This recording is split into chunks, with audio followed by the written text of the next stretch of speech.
Turn off your lights. Make sure your doors and windows are locked. Things are about to get spooky. Time Glitch in Washington State by Snuff. I posted this a few months ago, but I'm a Reddit rookie, new account, so I need some karma per the subreddit rules. Drove through a town stuck in the past. Okay, so this happened in April 2023. My mom and I were on a road trip in another state, driving on a state highway north of the major interstate, probably 60 or so miles. We wanted a better experience than the typical highway driving, so it was a great scenic route. We were driving through vast swamps of farmland and small communities spread out every 45 to 60 minutes of the drive. So we're out there, if you will, hours away from the nearest big city. It was absolutely beautiful, by the way. I was in the passenger seat, just enjoying the scenery. About 3/4 our way to the destination, the speed dropped to 25 and the road took a hard bent left turn into a small town. Unlike the other towns, where you could see them on the approach, slow down, and drive through them, this one came up abruptly, and it kind of felt like the highway just dumped us into this town. It was very, very tiny, maybe 3 blocks total, and we were out. But what we saw was crazy. 50s themed diner, old gas station with that traditional pumps, a Wild West themed general store, and the craziest part, there were a handful of classic cars from the 40s and 50s that all appeared to be in great condition.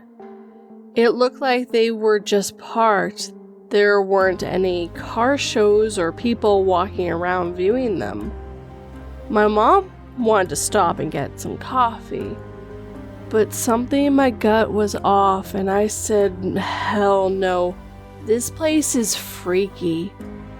She then made a comment that it felt like the place was right out of the 50s and they kept the theme going.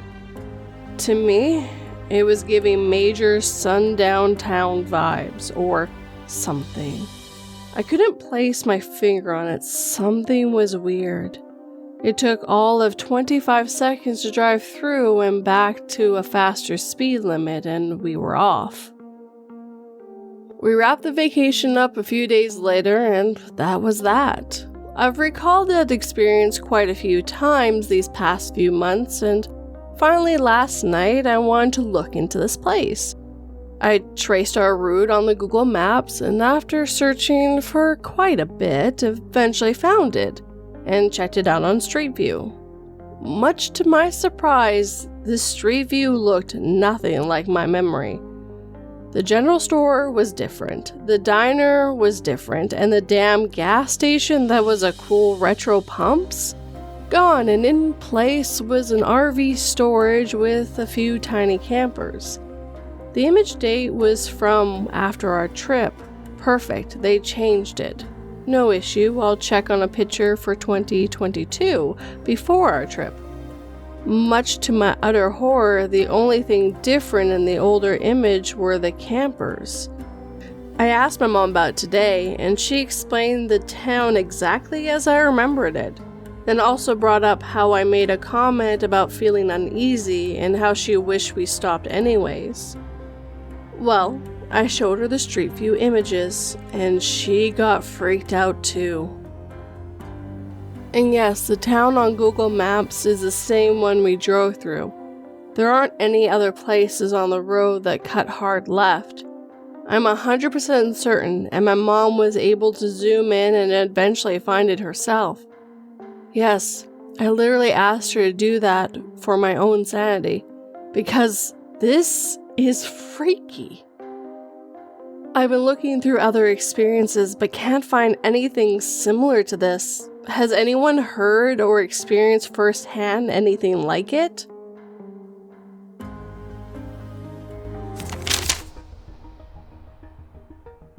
My heart sank when I read the text "they are coming," followed by my info. I quickly awoke my captor lying next to me, letting him know we'd have to prepare for our final stand against the police.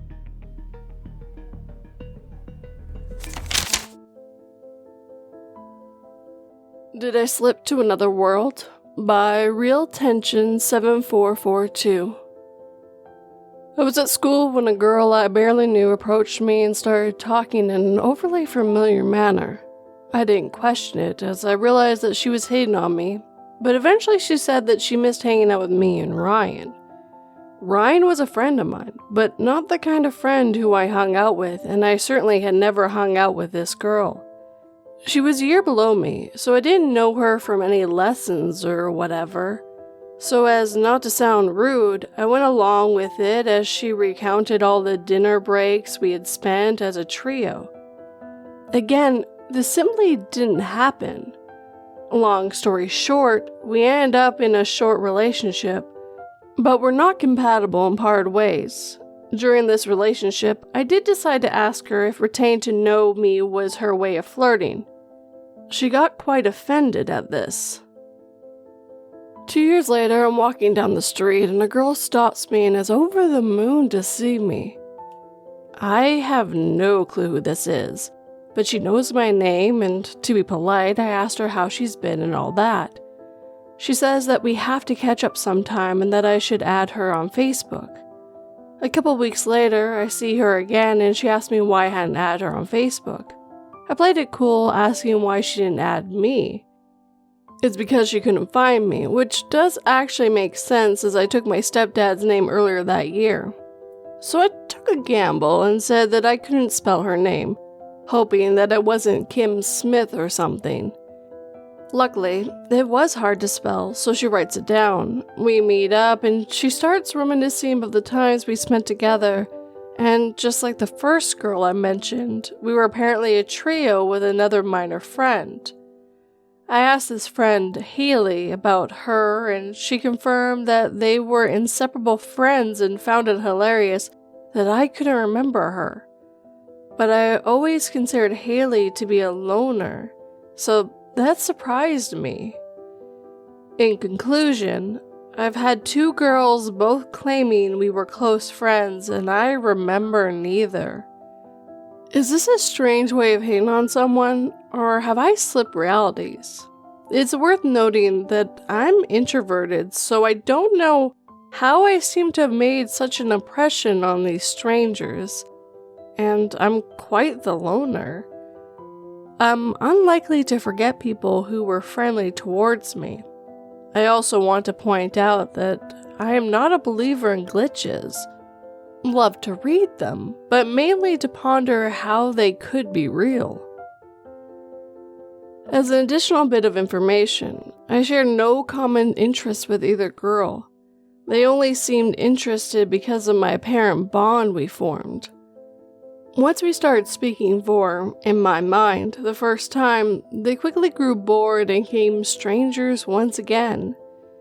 In case it's asked, neither girl knew anything too personal about me.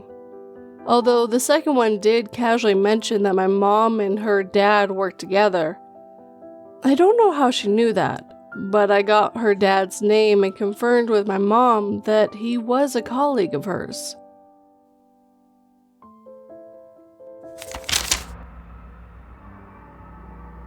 Yesterday, history was made when we detected a radio signal from an intelligent species in a distant galaxy. This morning, a decoded and translated signal from 100 million light years closer appeared on the computer monitor that said, "We're coming."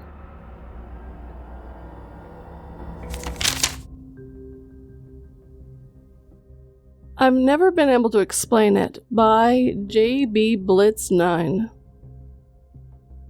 Years and years ago, when I was still but a teenager, living in a small home with my parents and younger brother, in around 2009 to 2010, it was the early morning. Having woken up about an hour earlier, my mom was telling me about how I was to take my younger brother to school later that day as she couldn't make it. Dad had already gone to work. Standing in the living room on the creaky floor, I see my brother descending the stairs to my left. It's one of those staircases where you can see just about the full flight with small wooden pillars lining the length of it, the gaps between those providing a clear view of those who was going up and down them. So my brother descends the stairs, dull blue PJ bottoms that are slightly too big, PJ top of the same matching color. I see his tuft of dark brown hair and his excited skips in his way down the stairs. I hear the loud creaks of each step down the flight. I could swear I heard slight intake of air and hushed giggling. Now, my brother back then was the excitable sort. He would sprint from place to place, bounce into things and people in his wake. Still true to a certain extent. So, he comes bouncing down the stairs and reaches the living room floor. The floorboard creaks and now he's out of my sight, my eyes still mostly engaged in speaking with my mom. He rushes from my left around behind me. I feel the slight displacement of wind as he rushes past, a quick move as to not have him bump into me. I step forward to do this.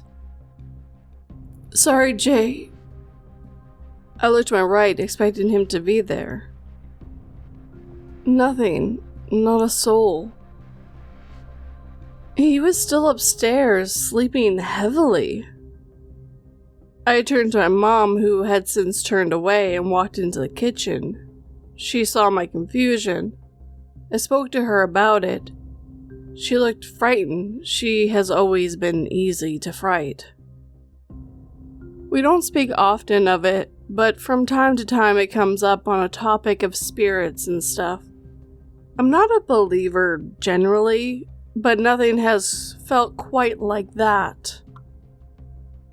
My mind plays games with me, making me hear and see things that were not there, or maybe they were.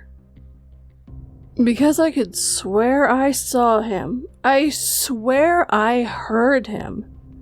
Nowadays, I say it was out of the corner of my eye, but it was much more of a glance than that, and I simply haven't had the heart to admit it out loud. I try and explain away, and often do without telling the full story. But with all these details, I cannot. But I wasn't tired. I had been up for a while and had had a decent night's sleep before. I wasn't ill. I highly doubt the monoxide out, and I've never seen anything like this before or after. It just bugs me, and I can't reason with it. It's not even the biggest occurrence in the world, far from it. But I'm just at a loss.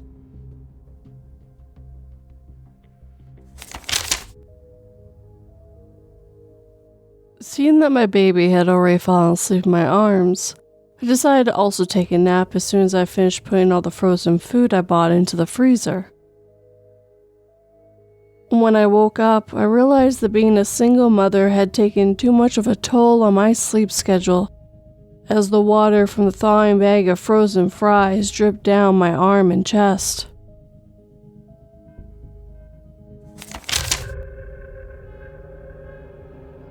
Lost an Hour by Legal Opportunity 851. Another post on the sub reminded me of my own experience losing an hour unexplained. I appreciate if anyone could make some sense of this for me. I was at work on a university campus. One of my consultants wanted to check in with me on a project over coffee.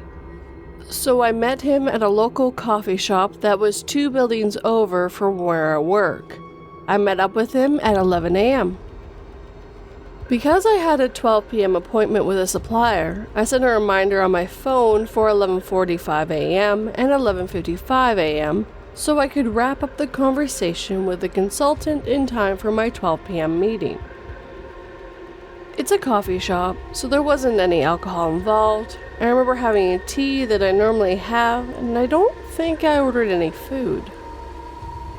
The consultant is a good friend. I've worked with him at other companies. He was stopping by, off the clock, to discuss recent trends in the higher education space to add to an article he was writing. Common practice in his industry. So my alarm goes off at 11:45 a.m. and 11:55 a.m., and we say our goodbyes.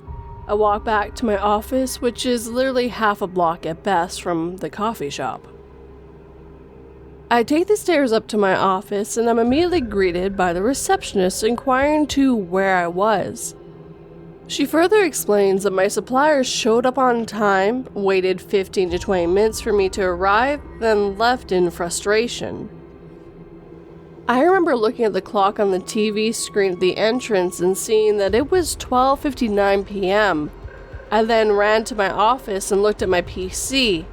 It was 1 p.m. It was so surreal to lose an hour and have no idea how it happened. I don't feel lightheaded or compromised in any way. I was in a public setting the entire time. My phone was reading the correct time when I double-checked it afterwards. I ended up having to write a lengthy apology to the supplier. I meant to ask the consultant how much time we spoke for, but wasn't sure how to bring it up without sounding crazy, given that he was a professional contact. I didn't want to create any weird vibes. Any ideas?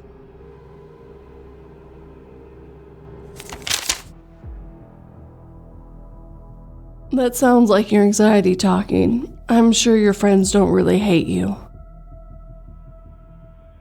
My last therapy session plays back in my head as I tread water 6 miles off the coast of Florida. The sound of laughter and a motor fading in the distance.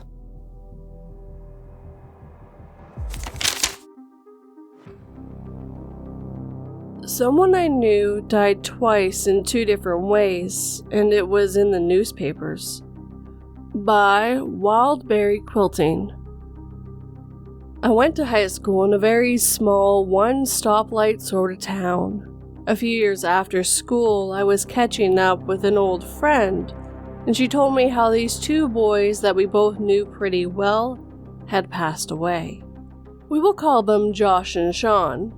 I asked what happened, and she sent me a news article about how they were working in a shop and an air compressor had exploded and killed them both. Fast forward a few years later, and somehow it came up in a conversation I was having with my dad. I decided to try to find the news article I had previously read about it. Instead, I found an article about how Josh had been shot by people who broke into his house looking for drugs. There was actually a lot of details in the article about the incident, and it was an unsolved crime. There was no mention of Sean at all, and I couldn't find any article about anything happening to him. I don't have any connections any longer to anyone in the town, so I can't check to see if anyone else remembers it the original way. It's just crazy because I remember vividly reading both articles. I know for a fact it wasn't just someone with the same name for 2 reasons. First, he has a very unusual last name, and it was a very small town. Second, there were actually pictures of him provided in both articles, and it was 100% the kid I knew from school. Another strange twist is that I looked up the story again just now to see if there was anything new. It seems the case was solved and 4 or 5 people went to prison for it. The second story has also now been featured in an episode of a TV series that I never heard of. I'm considering trying to track it down so I can watch it.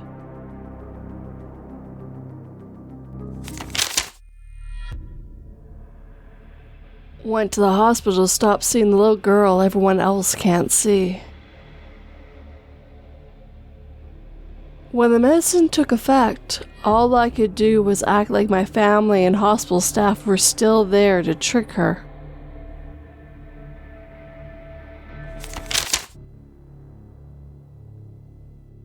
A Parcel That Was Never There by Spider-Man.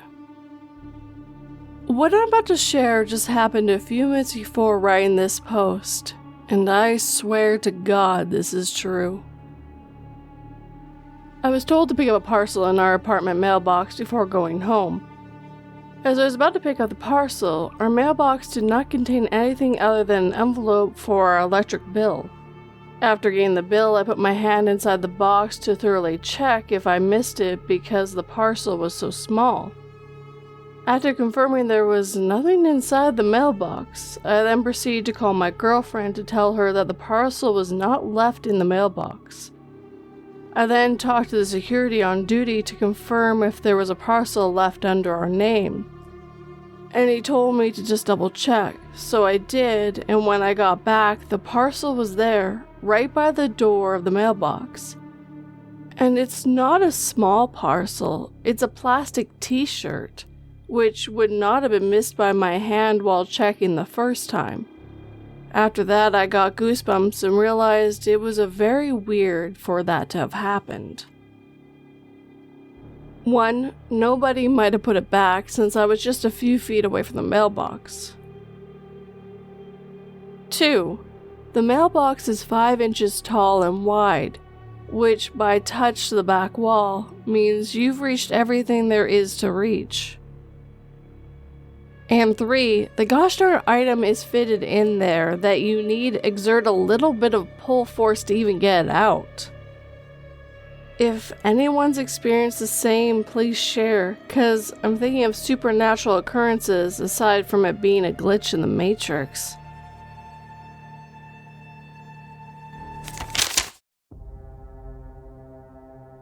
Knowing that my abuser would eventually kill me the moment I was trapped with them, I planned to silently ask for help the last chance I got. But as I saw our guests and my soon-to-be wife joking about the wedding topper, a groom being dragged by the bride, I realized no one would take me seriously.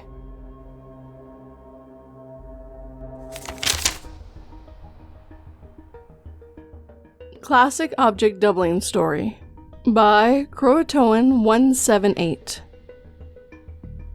This story isn't anything crazy, but it's always confused me. So I help out at a summer camp, and last year I was actually given the responsibility to do a little research project with the kids. Long story short, it involved each team of kids having a whiteboard to write their findings during the project down and present at the end. Rather than purchasing 5 whiteboards, I opted to get some large sheets of cardstock laminated so they'd be able to be used with a dry erase marker. I don't have pictures or receipts, but the amount of things I witnessed to confirm what I did in preparation for the project and how nothing was amiss till the day of the project is weird. So I originally got the idea for cheap whiteboards when I saw a pack of 5 big sheets of white cardstock at the store for a few dollars and was like, perfect, I'll do 5 teams. Took the package to the print shop to get them laminated. I bought 5. I said I wanted 5 laminated. They laminated 5, so no problem or comment on a miscount. And I paid for 5 laminations. Brought them out to my car and counted them. 5. Months later, after spending all that time setting up for the project for them, 5 envelopes of clippings of info on 5 ancient tablets, each put with a whiteboard to give to the 5 teams. I spent so much time around these 5 laminated sheets, so obviously when I handed out the pack of tools to each of the teams and found that I had 6 whiteboards, I was so confused. I ran around the room trying to find what team was missing their whiteboard, but each one had already. All 6 were the same, even all that had the cuts on the corner where I rounded the sharp plastic out with scissors so they wouldn't poke any of the kids.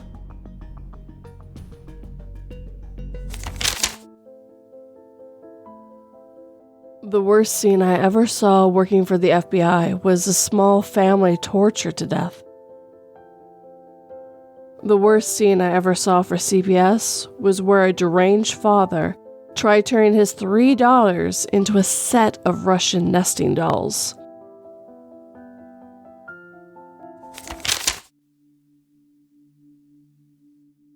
Missing Purse by Black Eyes. I have many stories like this, but today was the oddest one. After therapy, I was picked up and taken to a cafe, where I stayed until my roommate got off work. I picked up my purse, my stream deck, and moved out to the car. I said my goodbyes and placed my purse on top of the car before I left, and then took it and placed it in the car by my feet. I remember the familiar jangle of the keychain on it and the weight of my purse on my shoulder. But when we got home, my purse was nowhere to be seen. I looked in the back seat and under the front seat, but it wasn't there. So we drove back to the cafe, where my other roommate had put it behind the counter, claiming I left it on the chair for the table I was at. Me. Oh, I could have sworn I grabbed my purse. Thank you for putting it in the back here, though. Roommate A. I could have sworn you did too, but I saw it and thought I'd bring it home for you. Me. Today has just been odd, I guess. Roommate A. What do you mean? I then go on to explain a bit and say thank you again and return to the car. My other roommate and I believe in quantum immortality and the like, thinking our consciousness keeps switching to different dimensions. We joked about how the cafe might have been blown up or something, but to be safe, we took the back roads home.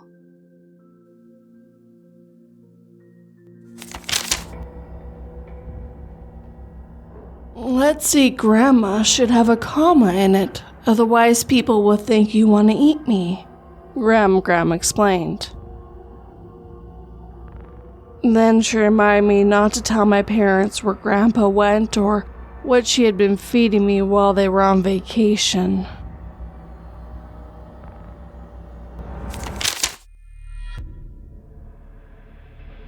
Elevator Guy by Overhopeful. This happened a few years back at my college dorm. Roommate and I, both around the age of 19 probably, were coming back to the dorms after dark. It's one of those buildings where you have to scan your university ID card to get in, unless someone from the inside lets you in. There's no other way. We walk up to the building and see someone maybe 10 feet ahead of us scan their card and go inside. The key here is that he just was far enough ahead of us to where as soon as he goes inside and the door shuts itself, we are there scanning our IDs to open the door for ourselves. Once inside the lobby area, there is one elevator on either side. These elevators are maybe just around 10 feet from the entrance door where we had just walked in.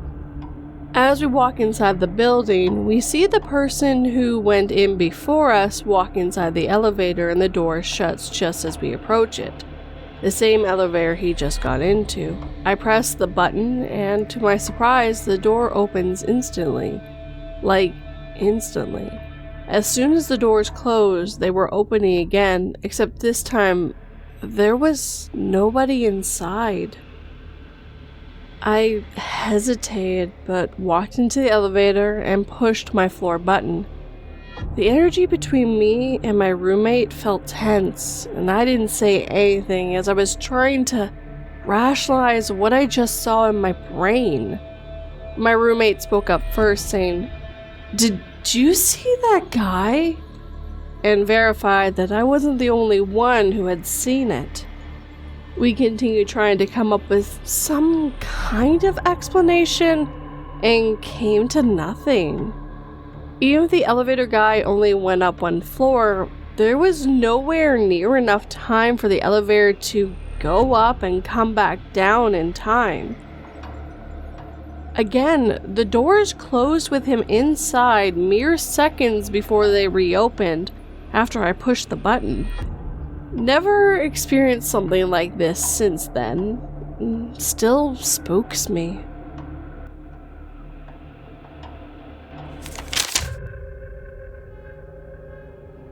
My dog has come to me for food every night since I got him a week ago.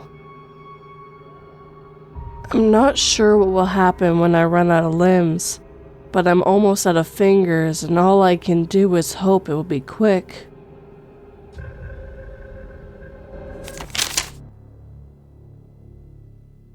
Random Guy's personal info appears in Jeep by Fresh Sleeves. First post on this sub. This past summer, my mother works from home, so doesn't go out much. Decided to turn in her lease early on her 24 Jeep Wrangler. Important to note, she's the first owner to get it with 3 miles. She never really went out other than shopping, and when she did, she would go with my stepfather. She figured herself and him could just share one car. So myself, mother, and stepfather took a day on the weekend to completely deep clean her Jeep before returning it to the dealership. It should be noted as well, my mother was very meticulous with keeping the car clean, so it was clean inside and out frequently. While cleaning, my stepfather pulls an envelope from under the passenger rear seat. It was thick like a book and sealed shut. Originally I thought it was possibly the paperwork that came with the Jeep when she got it. When we opened it, it was all the information about a gentleman who lived 2 states over from us.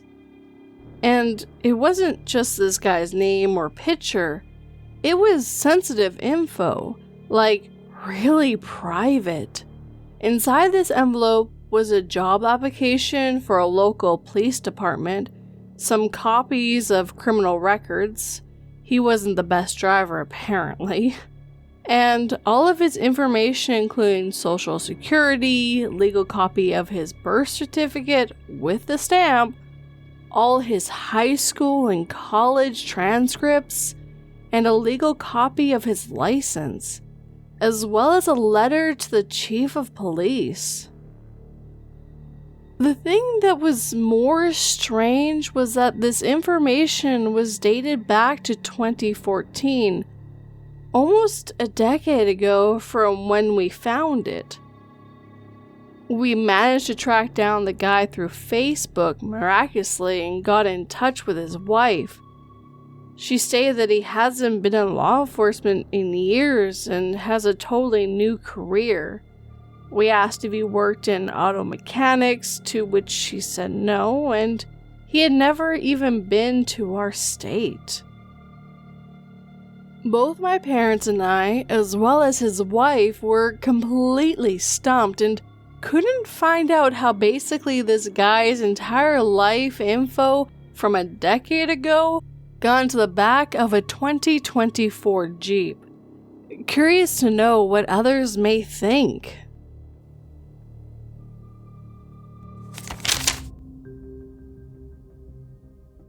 My heart sank when I saw there was no vitamin supplements in my father's food delivery.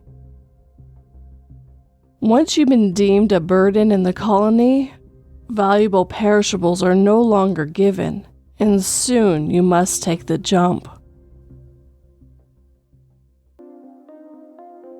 I thought it was a watermelon, by Anonymous. Kind of a strange glitch in the Matrix, so bear with me, but I feel like I somehow manifested the reality I wanted. My partner and I went to the store together for the first time in a while yesterday, so that I could get a fruit tray and he could get some snacks. We ended up grabbing a random tray on our way through to find his cheese snacks. When we got home and cracked it open, we realized we got the wrong one. I wanted one with cantaloupe in it, and we picked up the one that had watermelon. I mentioned this to him, but said I'd eat the watermelon anyways, I supposed. He tried it and said that he didn't actually like watermelon, but it had honeydew, which he did like, so that was fine. I say I ate about half of the watermelon before we put it up for the night. I went to work and then took a nap when I got home. Well, I just got up and we got the tray back out, and when I opened it, where there had been watermelon was now all cantaloupe. I kind of blankly stared at it and processed to turn to him and say, "Wasn't this watermelon yesterday?" He said, "Yes. Remember we had the conversation about how I don't like watermelon?" I proceeded to show him the tray, and he is just as confused as I am. I then checked the list of fruit on the tray to see if it had been layered with watermelon on top and cantaloupe on the bottom or something. Nope, watermelon isn't listed on the box at all. Not only that, but I remember there being leftover watermelon, and there's no trace of it now. We're now completely confused. What a strange glitch.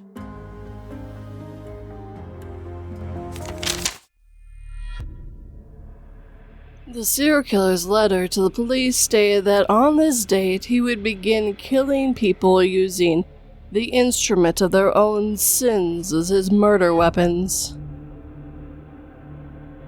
And sure enough, an unfortunate victim turned up today, stabbed to death with a snapped-off turn signal indicator of his own BMW.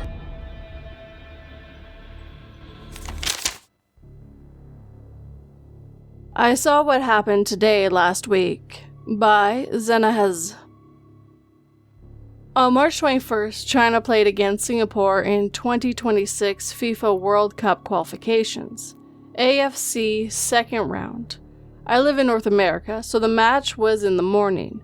When I checked China's social platform at 11 a.m. that day, Zihu, Bali, and my QQ group chats, I saw news saying that China won 4-1 and Wu Li scored 2 goals and 1 assist, with many people discussing the performance. Not bad, I said to myself, and then I closed the website without reading the actual post, and went on to do other things. I didn't fall asleep or dream of the event, nor was I influenced by any substance or mental issues.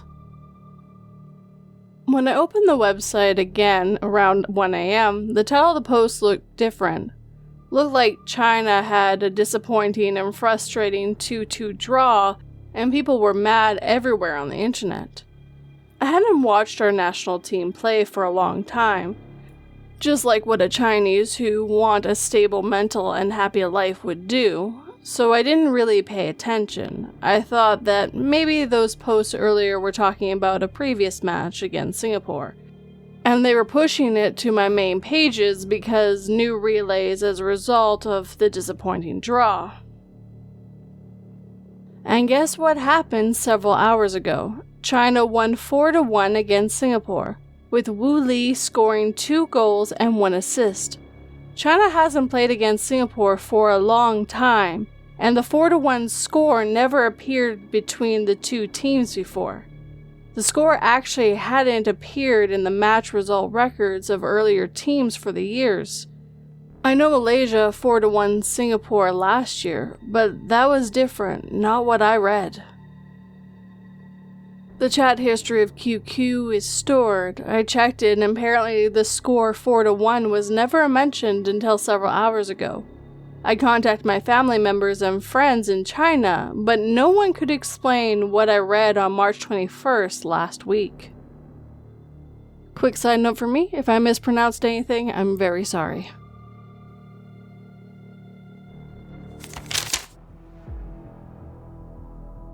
"Don't worry, it won't hurt. We picked out a wonderful branch just for you," said the swinging corpse of my sister, pointing to a noose which now dangled nearby. Thomas cried out when he saw his 2 daughters hanging from the gnarled oak, and then one of them opened her eyes and said, "Don't be sad, Daddy. Please. We have a branch for you too."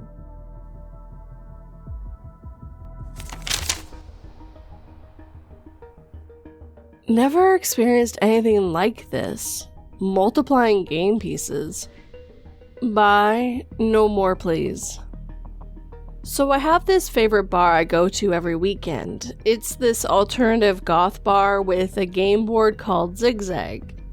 If you're not familiar, it's basically a bunch of little pucks and two sides of board, both with rubber bands that you use to try and fling the pucks to the other person's side. I've gotten very good at the game and very few people ever beat me. On Saturday, I followed the tradition of going over to the Zigzag table to play a game with two friends tagging along. Please note that at this point we had all just been sharing one drink at the house and we were barely even tipsy. I saw the board only had 6 pucks. The game generally comes with 12 when you buy it, but for as long as I've been going, it's never been a full amount, cause yeah, it's a bar and things get lost. I played with 10, but in the last several months it's usually 8. And then this last few weeks it's only been 7, so we usually put one to the side and play with 6.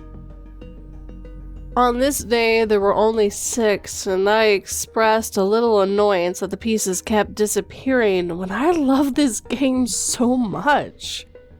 As a joke, I picked up 4 of the 6 pieces and said, "Well, now everyone can just play with 2, and then dramatically threw the 4 pieces down the board. Somehow, 10 pucks came flying out of my hands and scattered along the board, making it a full set of 12.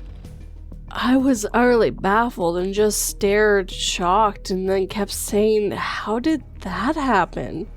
My 2 friends thought I was doing a magic trick and asked me how, until I promised them I had no idea what was going on, and they could see how truly confused and shocked I was. We all sat there trying to understand for 5 minutes and then walked away, now creeped out by the board. I told a few people, but no one believed me. I ended up playing a few games later with a randoms, and we had all 12 pieces. One of the people who didn't believe me said that they had at least seen earlier that there were definitely only 6, and now there are 12. What in the hell? I have literally never experienced anything like this before, and I wasn't on any psychedelics, and I wasn't drunk, and 2 of my friends saw it also. I have no explanation.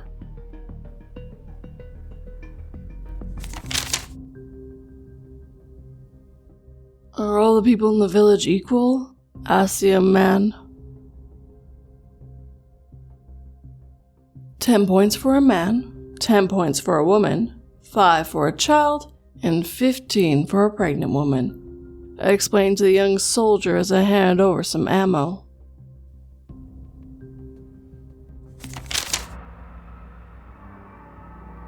Teleporting fish? By some dude somewhere 12.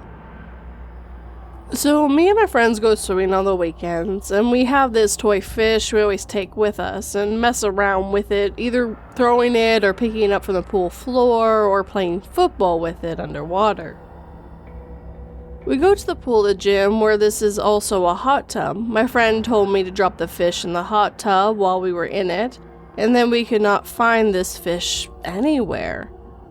We were super confused of where it could have gone since there wasn't any holes big enough for the fish to have gone through in the hot tub, but concluded despite this it must have got sucked into one of the hot tub jets.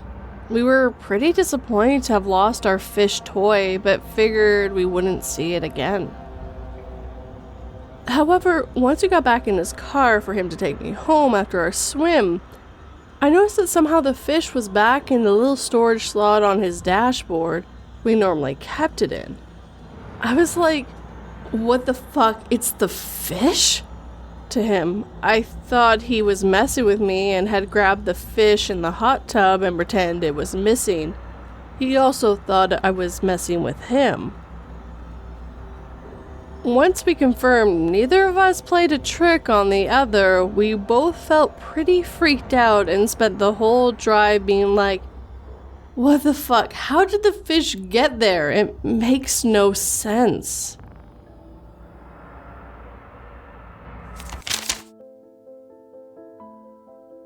Please, please save my son, the mother cried. My heart sank at the fact that I gave up my body to help my lifelong best friend have a child she desperately wanted, and she didn't think twice to choose a fetus over me.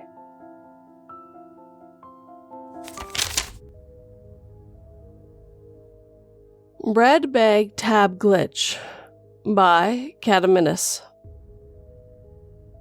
I made myself a sandwich this morning because I was hungry. You know that little plastic tab we use to close the bag of bread? Yeah, the tab that disappears all the time and leaves us doing the spin and tuck to keep the bread fresh?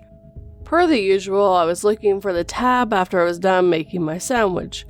Of course, it's not anywhere within sight. I lift the plate with the sandwich on it. It's not under the plate. As I set the plate down, I hear this little click. I lift the plate again, and lo and behold, the tab was there. Probably just stuck under the plate. As I reached out to grab the tab, a second identical tab fell down from the bottom of the plate. I just thought, holy shit, I've experienced a glitch. I gotta tell the whole world.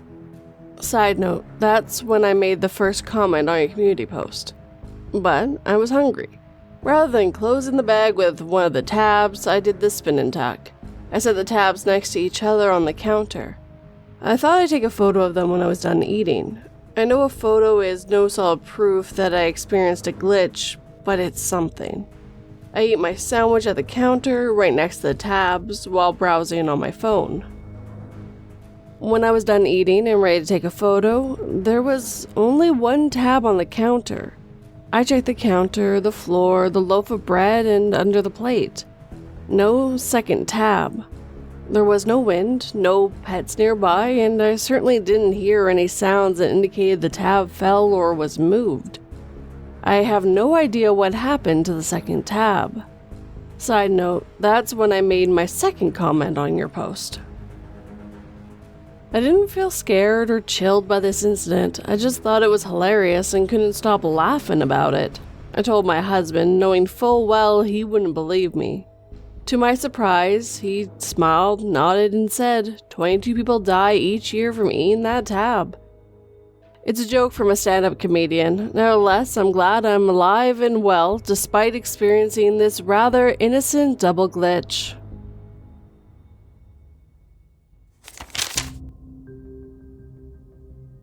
They say I'm a sadistic killer using ancient methods to torture people for fun. But that's not true at all. She frowns at her captive and says, the goal here isn't to hurt you, only to use experimental archaeology to learn whether scaling truly makes the flailing smoother, considering those primitive tools.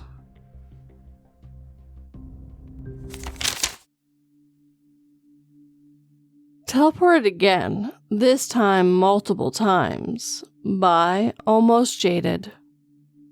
Hello again, glitch. Been a while. Like years. Most of you probably don't know my stories. I'm not going to rehash them again. If you're that bored, you can scroll all the way back in my history. As usual, I'll provide details for any locals.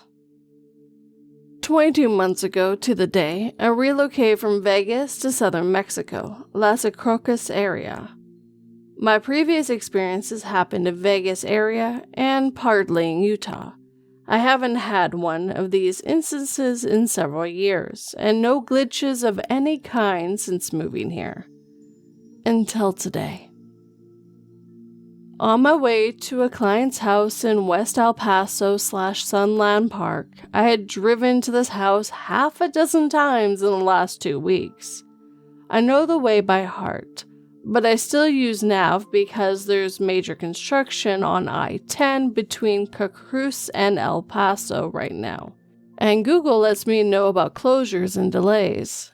Today, it says there's a 27-minute delay. That's the first weirdness. I practically flew through the construction. All the red spots on the nav just weren't. no delays, made the usual 55-minute trip these days in under 40.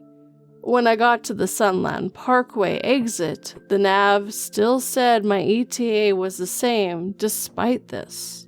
Weird. And here's where it goes off the rails. H client lives off of Mesa Hills, past Mesa. 2 different roads, and this matters, so please keep it straight. Sunland Parkway goes through to Mesa. Both of these are large arterials with both of the businesses. Beyond Mesa, from the freeway, Sunland turns into mostly residential neighborhoods. Mesa Hill is a much smaller road that leads to the same nicer houses up to the hill, again past Mesa. But it winds down from Mesa and curves into Sunland Parkway between the freeway and Mesa. Hopefully you follow all of that. Because I'm early, I decided I wanted to stop and grab a taco. The nav says to turn onto Mesa Hill, but I decided to go straight and stop at Taco Bell that's right off of SP/Mesa intersection. So I go straight, stop at the next lighty, go through the intersection, and suddenly I'm in the residential park of Sunland Parkway, past Mesa. Like I drove through a portal, and I'm just really confused. That's a fair way up the road. No way I zoned out that stretch of road in that time it took me to cross an intersection. Also, less than 2 minutes have passed on the clock. Whatever, U-turn, get to the light that should be Mesa. And I'm back by the freeway. There's the Ulta, the Stanton Optical, Barnes & Noble, Best Buy. I never crossed Mesa. If I continued straight, I'd be back on the I-10. Now, I'm really weirded out. I look at the clock, less than 3 minutes have passed. That's impossible. I turn onto Mesa Hill. I drive on Mesa Hill for way too long. Landmarks are out of place. I feel like I've been driving for 15 minutes. I look at the clock. It's been 4. I get on Mesa Hills, at least to exist here, I guess. I'm still way ahead of schedule, which shouldn't be possible with the distances I've covered. I turn left to head back towards Sunland Parkway, and then apparently interdimensional Taco Bell. I noticed that all the construction that was on the Mesa last time I was here a couple days ago is gone, so, well, that's nice. I get to my Taco Bell. I turn back onto Mesa and head back to Mesa Hill. All the construction is back. All of it. The left lane is torn up. There's a cone and trucks and crap, and I can't turn left onto Mesa Hill because the construction is blocking it. None of this was here 5 minutes ago. I look up at the clock and suddenly I'm running late. All the time that I should have taken to get up and back to Sunland and then up to Mesa Hill is suddenly back on the clock. Either that or I spent 17 minutes in the drive-thru. That would be it, except it isn't. I worked for about 90 minutes. I look up at the clock, over 3 hours have passed. I didn't fall asleep or anything. My client would have noticed. I have no idea where the extra 2 hours went. What the fuck? Screw this. Now it's rush hour. I better hurry to get home. I'm going to be in traffic forever. Got home through the construction during rush hour through the areas Nav said were backed up in 32 minutes. I wasn't driving fast. I'm confused and feel very detached. I didn't like this. And just to give you guys a heads up, OP has given me permission to read the backlog of their stories, so those will be showing up in other Glitch in the Matrix videos for you guys.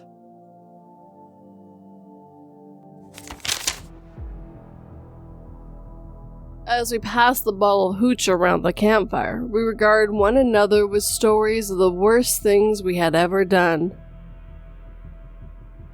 Everyone started laughing when I said I poisoned the alcohol, until the first person threw up, and another one fell on the ground in uncontrollable convulsions.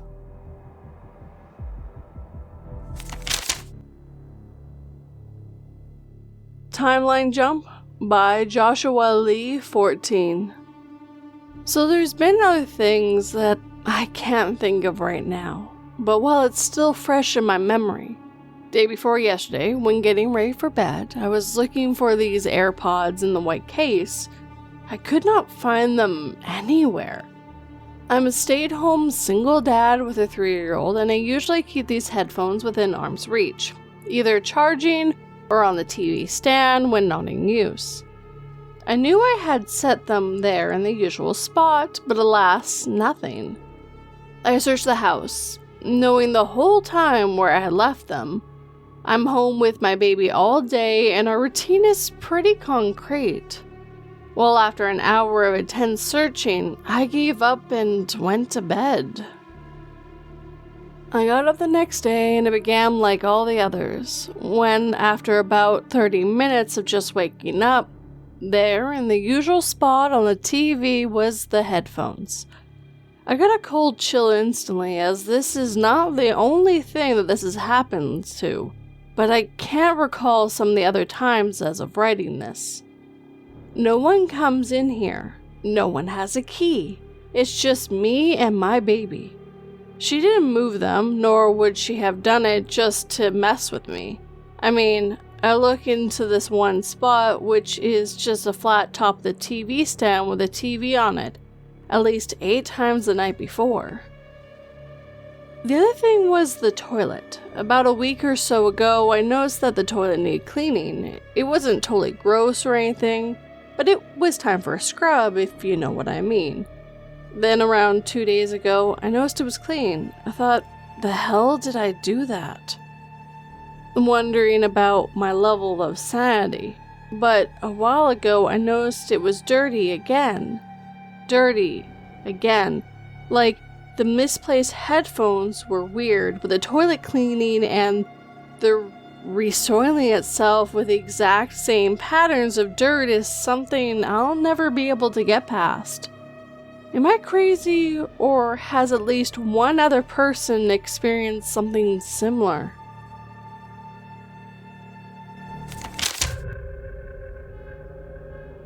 As soon as I heard the gunshots, I grabbed the little girl with a bunny backpack standing next to me and ran into one of the stores in the mall.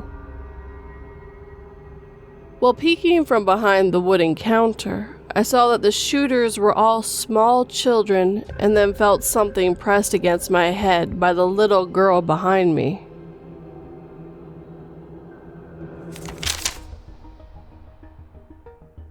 Glitching Pet Parrot, maybe? By Anonymous. I have a cockatiel named Kobe. I adopted him in January from an animal shelter, and ever since I have experienced what I can only describe as a glitch. This bird seems to duplicate for a couple of seconds, and then duplicate Kobe just disappears. For instance, yesterday I was in my room with him and he was in the cage playing with some toys, and all of a sudden I can see him take off from the closet, flying across the room, then lands on the curtain rod. At first I thought, oh, okay, he climbed out while I wasn't paying attention. Then I look and he's not on the curtain rod. The bird is still in his cage, happily chewing on his wooden block, and has been for a while considering the amount of damage to it. I know I have horrible eyesight, but there is no way you can mistake a gray and yellow bird with bright orange cheeks flying across the room for anything else. A second instance of him duplicating before our very eyes happened when my mom was in the room with me. Kobe has a ladder that I put across his cage to my bed, that way he can come and go as he pleases. One day when I first got him, my mom and I were in my room having him practice stepping up. For non-bird parents, stepping onto one's finger. so he'd get used to us. He eventually got tired of it, so we put him on the bed to chill out and started having conversation about my wanting to redo my room. Midway through the conversation, my mom stopped mid-sentence and started talking to the bird, who's going up the ladder to his cage. I turned to smile at him, and then I feel a sharp pinch on my toe and yell out. My mom and I both looked down, expecting it to have accidentally found a sewing needle or something with my foot, but it was Colby attacking my foot. We both look at the ladder, and he's not there. There's no way he could have gone from the ladder to the end of my bed without one of us noticing. It's not carbon monoxide. We recently tested at a friend's insistence. So I have no idea what is going on, but the bird is glitched.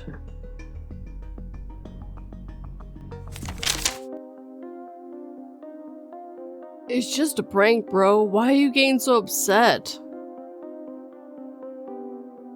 I continue recording as the man covered in hives struggled to dig the EpiPen out of the peanut butter-filled kiddie pool, making sure my viewers would get a good look at his face when he found out it was fake anyway.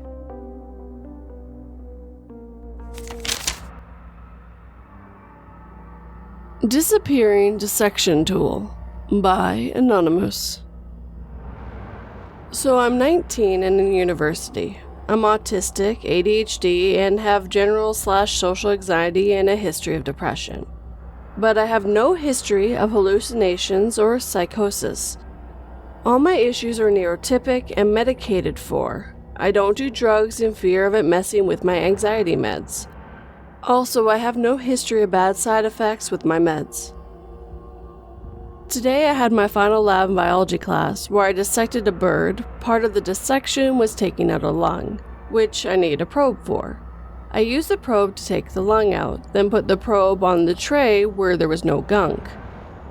When I use tools, I try not to put them back on the workbench to avoid contamination. After finishing the rest of the dissection, I had to dispose of the specimen. In university, you're responsible for cleanup. Me and the TAs will not take your tools when you're done with them. You are also supposed to clean up when you've finished with everything, and sharing tools isn't allowed, so there was no reason for any of my tools not to be in the tray. I put the body of the bird on a larger tray as directed, then went to clean up my tools before disposing of the scraps in the biohazard bin. When I took the tools out of the tray, I saw that I had the forceps, the scissors, and scalpel, but no probe. Huh? Maybe I accidentally put it with the bird? Nope. Was it still at my station? On the floor? In someone else's tray? Which isn't allowed, but still. Not at all. I spent a few minutes looking, but then gave up and just focused on the rest of my cleanup. After putting everything away, I looked at my now empty workstation and my partner's too. No probe in sight. So, if my TAs are reading this, sorry, I guess the probe's in the back rooms now. And if someone finds a dissection probe out of nowhere, please clean it up. It may have bird guts on it.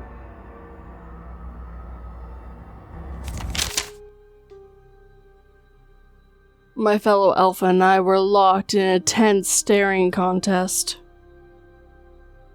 I grossly underestimated his desire to win when he brought out a razor blade and started slicing his eyelids off.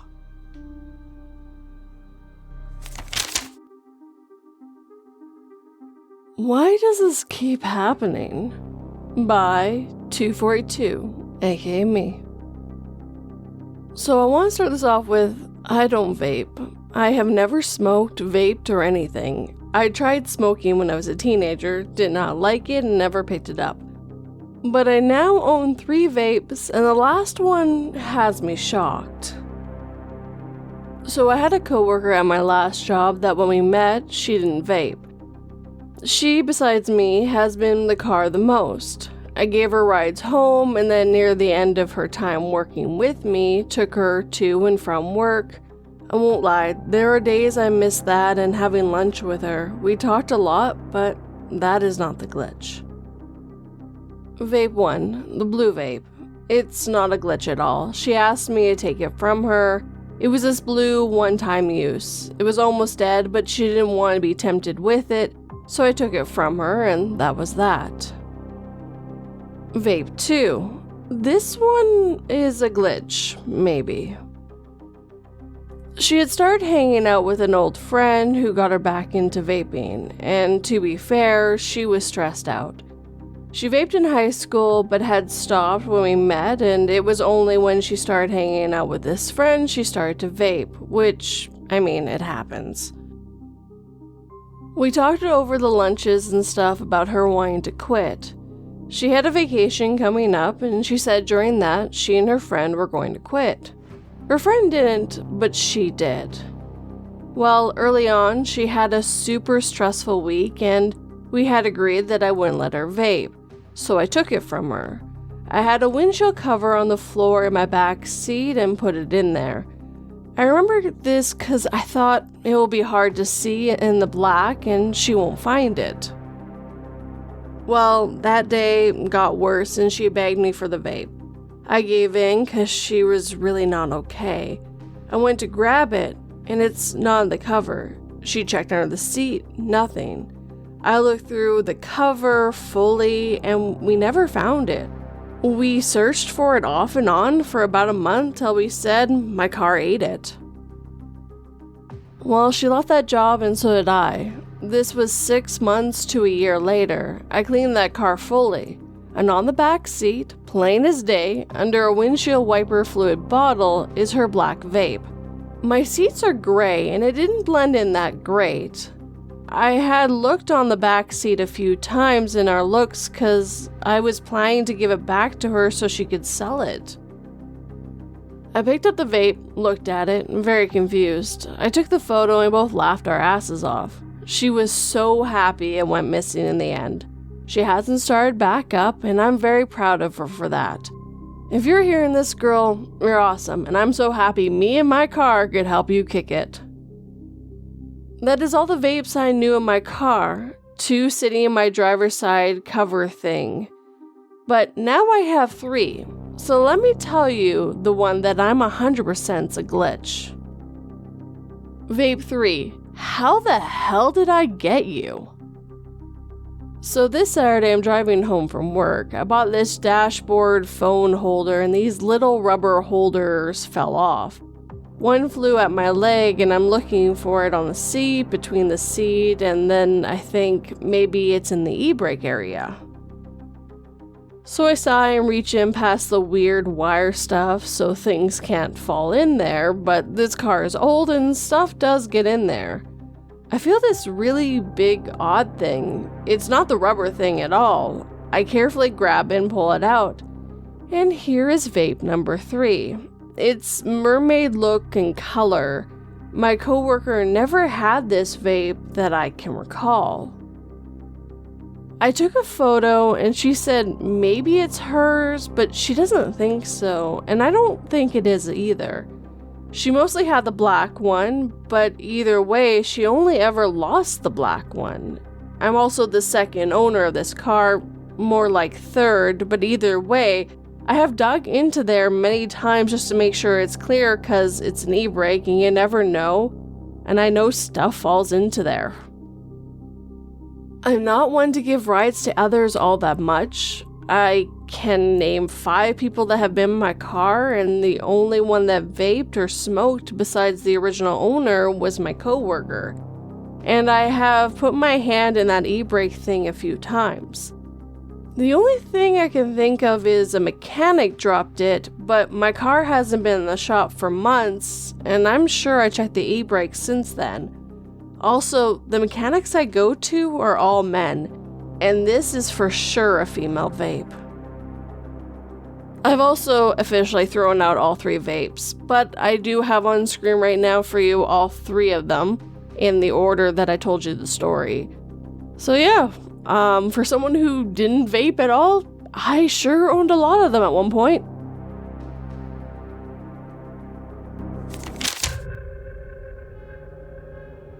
Me and my son were asked to take a group selfie after we performed at a Swedish underground nightclub.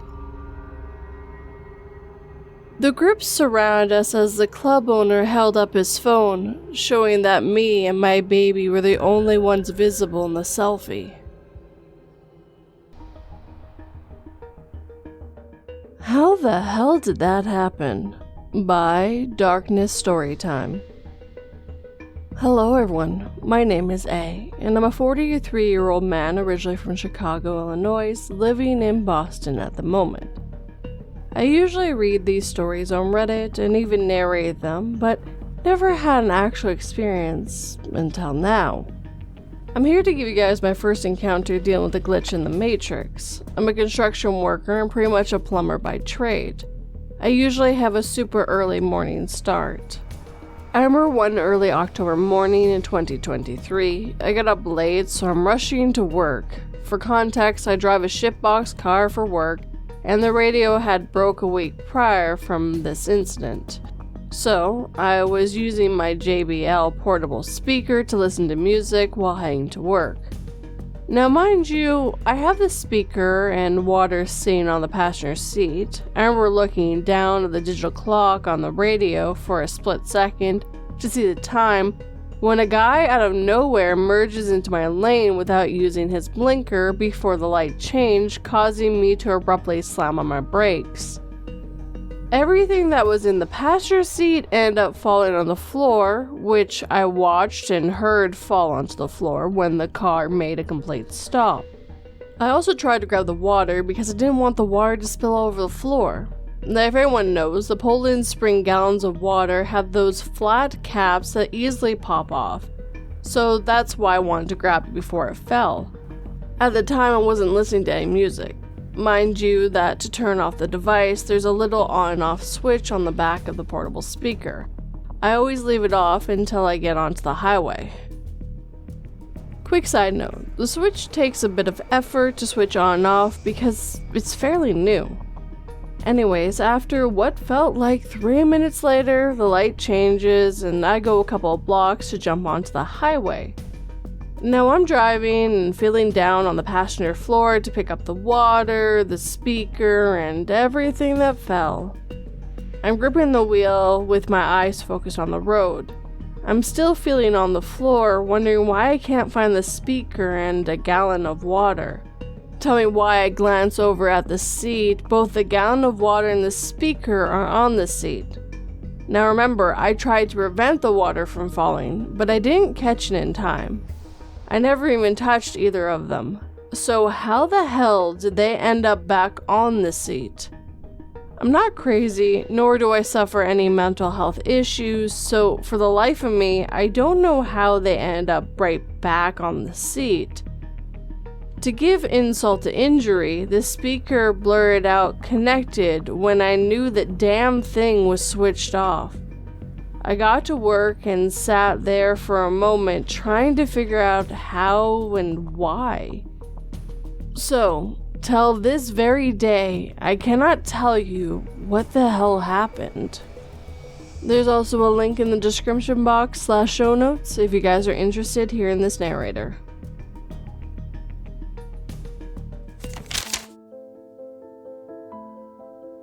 Every year, on the anniversary of our son's disappearance, my husband and I return to the mountain where he was last seen to continue the search.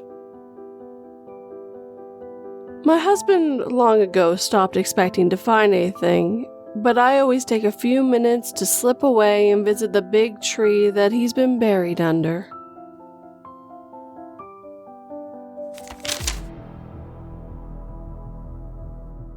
Glitch Replay by Anonymous. Not sure how to classify this, but it's definitely one of the weirdest sets of experiences I've had, largely because my family experienced it as well. The first time it happened, or we noticed it happened, was about a year ago. My boyfriend and I were home alone. My family was supposed to be out for the next few hours, so we were just beginning intimate activities when we heard them return, the door opening, loudly as always, and the muffled voices of my mom and brother.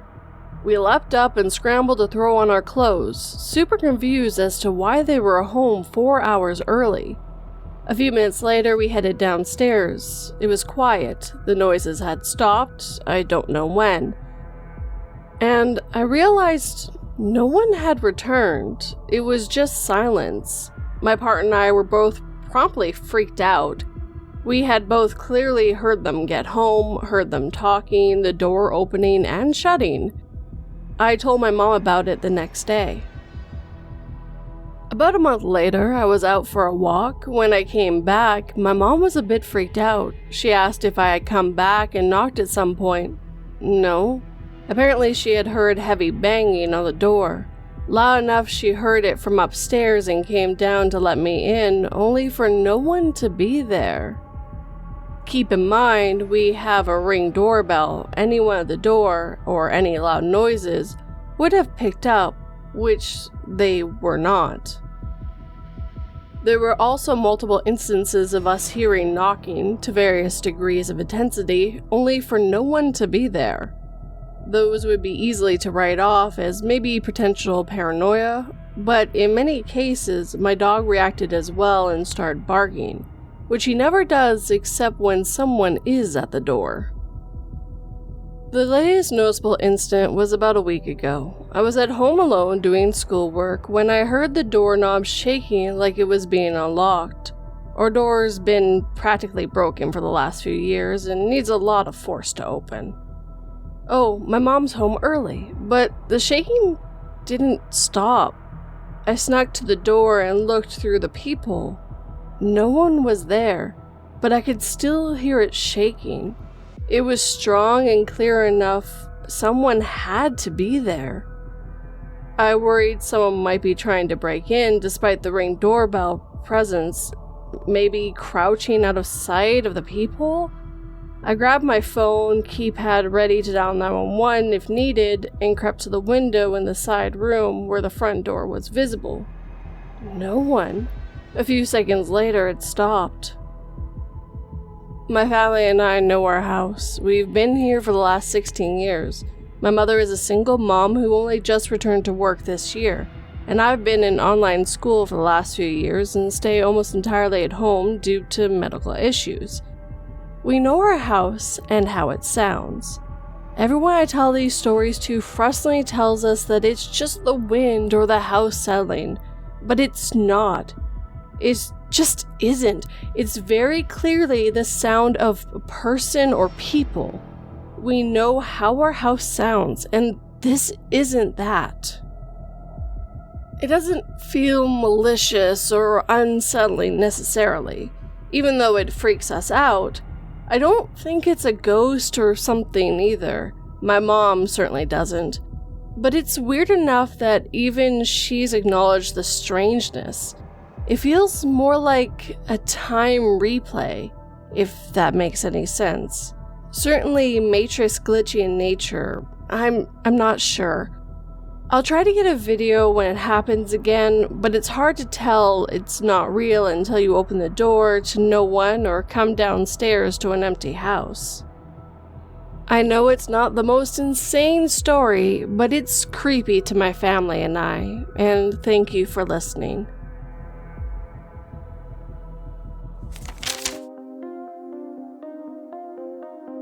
Understandably, my loving family were a little concerned when I told them I needed a routine operation to remove a tiny parasite worm from my brain. After the operation, I regained consciousness in a disposable test tube and discovered that I wasn't quite the person I thought I was.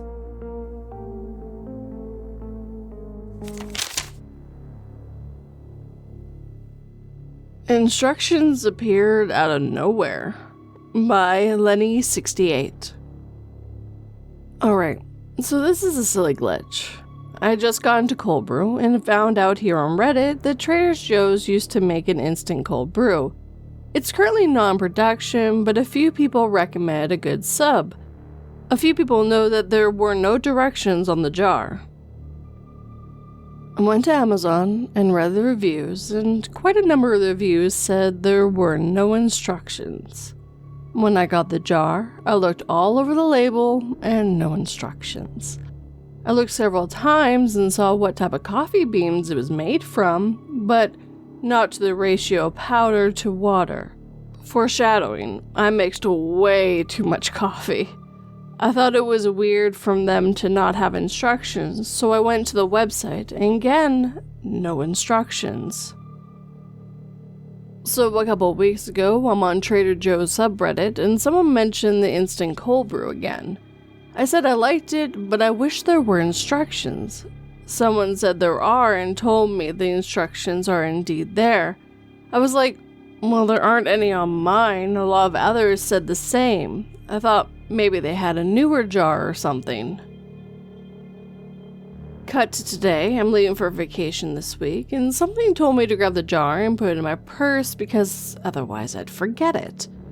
I get it out of my desk drawer and look at the jar, and guess what I see? You guessed it, the instructions, plain as day. In fact, they were right above the blur about the type of beans they were. Those instructions were not there. I looked many times. I'm thinking maybe this is subliminal. Like, maybe because I read that the instructions were not there, my mind blocked out the whole thing. And then when someone said they were there, I could see the instructions. That or the multiverse is having a laugh at my expense.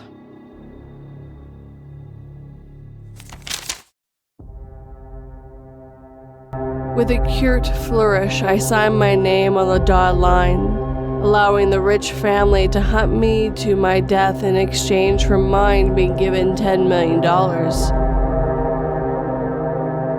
When I was brought to the secluded grounds, the billionaire's son barely looked out from his phone before saying, "I don't want to do this today.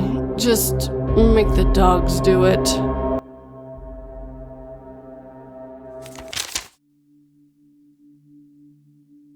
Parallel Dimension by Almost Jaded. I have a lot of weird things happen to me. Some later explained and some not. But the all-time craziest was never explained, and it happened again tonight. And a friend said I should put it on Reddit into the sub, so here I am. The first time, 2006. I'm living in Henderson/Green Valley, southeast Las Vegas. I volunteered to pick up my friend's girlfriend from a party in North Las Vegas. He lost his driver's license a while back because drinking and driving is bad, okay? I don't know the North Town very well at this point in my Vegas experience, but I pick her up and drop her off many times. I know where I'm going. At one point in this journey, I'm northbound on Martin Luther King, need to turn left onto Cheyenne. Now, Martin Luther King and Cheyenne is a major intersection. A steepish hill, 4 to 6 lanes in both directions. There's a library there, hard to miss. And then I go to Craig Road, north of Cheyenne Road, and I never passed it. Annoyed, turned around, paid attention this time, got to Washington, well south of Cheyenne, never passed Cheyenne. What the fuck? Turned around again. Notice that the road signs are blue instead of green and smaller than the big green hanging light boxes that Vegas uses. Maybe North Vegas does it differently. Whatever, I'm running late now, and there's Craig Road again. What the actual fuck? The fourth time I drove back and forth between Craig and Washington, I called my friend. This is a different route than I usually take, but for fuck's sakes, I know my way around town. He tells me I'm an idiot. Just look for the library. I drive up to Craig's Road again. Cheyenne Road does not fucking exist. I turned around and go south. There's Washington. Never pass Cheyenne Road. Over it, take Washington out to I-15, go north. There's Cheyenne Road exit. Take exit, proceed west, and of course, I cross the intersection of Cheyenne and Martin Luther King. There's the library, and the signs are in big green boxy things as always. I was 3 hours late picking her up, and the total delay was about an hour. To this day, very few people believe me. I was even accused of picking her up on time and spending 3 hours of having intimacy with my best friend's girl, and that didn't happen. Nobody believes that I spent an hour driving up and down Martin Luther King Boulevard and showed up 3 hours late.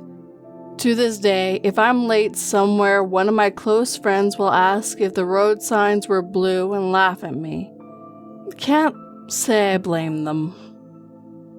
In between, this has happened again, but in small ways. I usually write it off as I zoned out or miss a turn. No major time loss or weird phenomenon that stands out. I don't claim they're reoccurrences.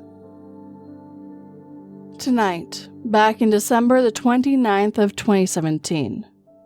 I drive for Uber Eats in my off time. Stick to Henderson/Green Valley most of the time to avoid dropping in the Strip. I deliver to the neighborhoods known as Anthem and Seven Hills probably a dozen times a week or so. Anthem Highlands, Inspirita, whatever. Those areas if anyone reading this or listening is a local. Tonight I had to drop off in Anthem Highlands. Eastern Avenue southbound splits. You stay left if you want to go to Anthem, and at the fork, Eastern turns into Anthem Boulevard. If you stay right, Eastern gets downsides and winds its way to Seven Hills. To get to Anthem Highlands for this trip, I go left. Anthem Boulevard is 2 lanes in each direction, 45 miles per hour speed limit. The first intersection of note is Reunion Boulevard. It's a traffic light with a proper left turn lane. The second light is Anthem Club Drive. Same deal, but right now there's a bunch of crazy construction at that intersection. Has been for months. That all matters in a minute. I make my drop, no problem. I head back exactly the reverse way I came. Except now, what was supposed to be Anthem Boulevard is a single lane 35 miles per hour. I'm supposed to be on a 2 lane at 45 miles per hour. And I feel lost. But I'm going north, so I'll get where I'm going, whatever. Drive for what feels way too long. I don't see Anthem Club. After a few more minutes, I check my nav on my phone. It says I'm coming up on Reunion. That can't be. I passed no construction, no traffic lights. And it says I'm right on top of Reunion. But there's no stoplight. I see a cross street, minor street, 3-way stop crossing the road I'm on. I read the small sign, Reunion. Instant flashbacks to the Martin Luther King/Cheyenne thing. I'm freaking out. I know I'm on Anthem Boulevard, but this isn't the Anthem Boulevard I know. The road takes a sharp left, I round the bend, and I'm out of northbound East Avenue in the far fast lane, exactly as it should be leaving Anthem. Everything looks normal. I look in my rearview mirror. It's the entrance of Anthem, pictured perfectly. Picture perfect and decidedly not where I just came from. No noticeable time lost this time. I honestly wonder if I turned around and spent an hour in the alternate Anthem, maybe I would have been able to measure it, or not. I wasn't going back. Took the rest of the night off, called some people, posted here. Sorry for the novel. Hope it was worth a listen. It's not fiction.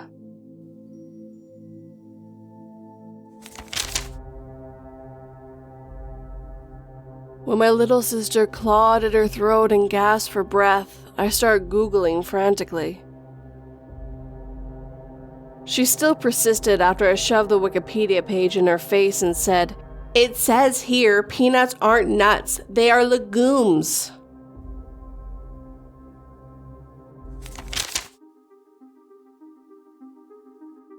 I witnessed people frozen in time by Anonymous. I'm really not sure where to talk about this, but my mind is absolutely blown by something I witnessed a few days ago. My brain simply can't make sense of what I saw.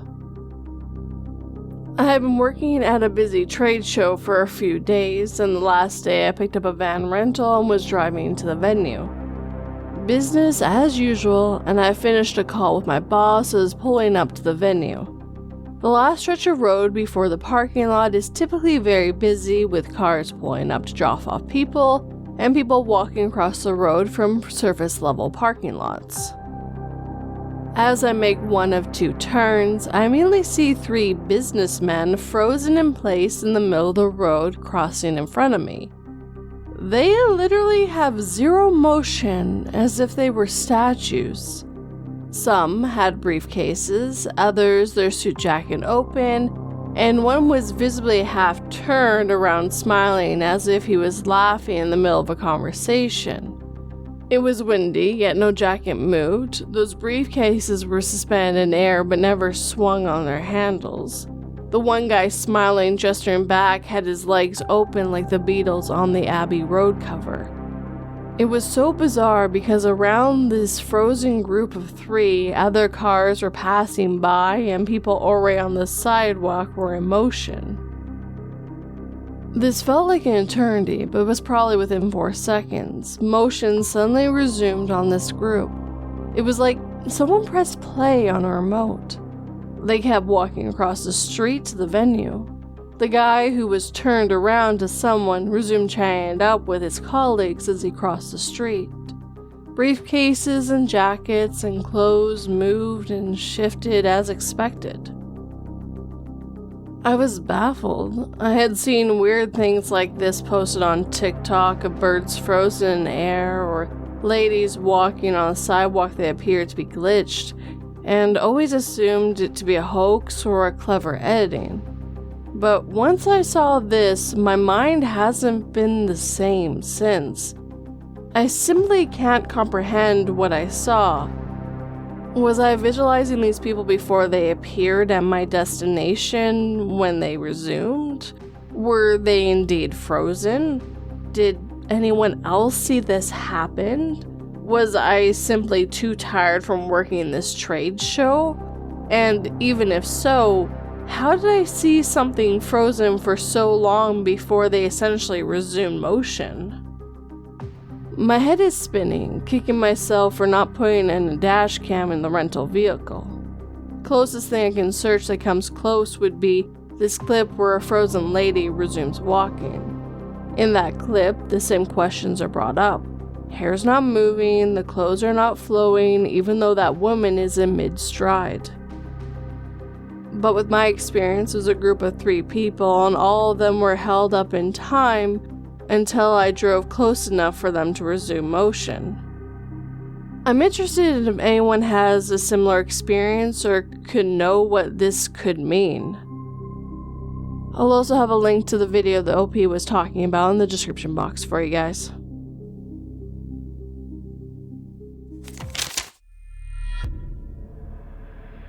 Your child seems perfectly fine. For an extra fee, we can make modifications like changing her eyes or hair color, things like that, said the doctor to my pregnant wife.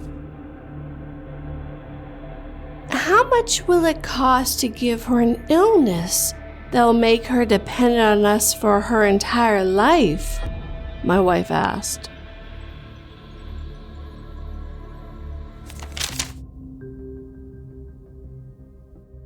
Small Kitchen, Big Problems by Industrial Guys.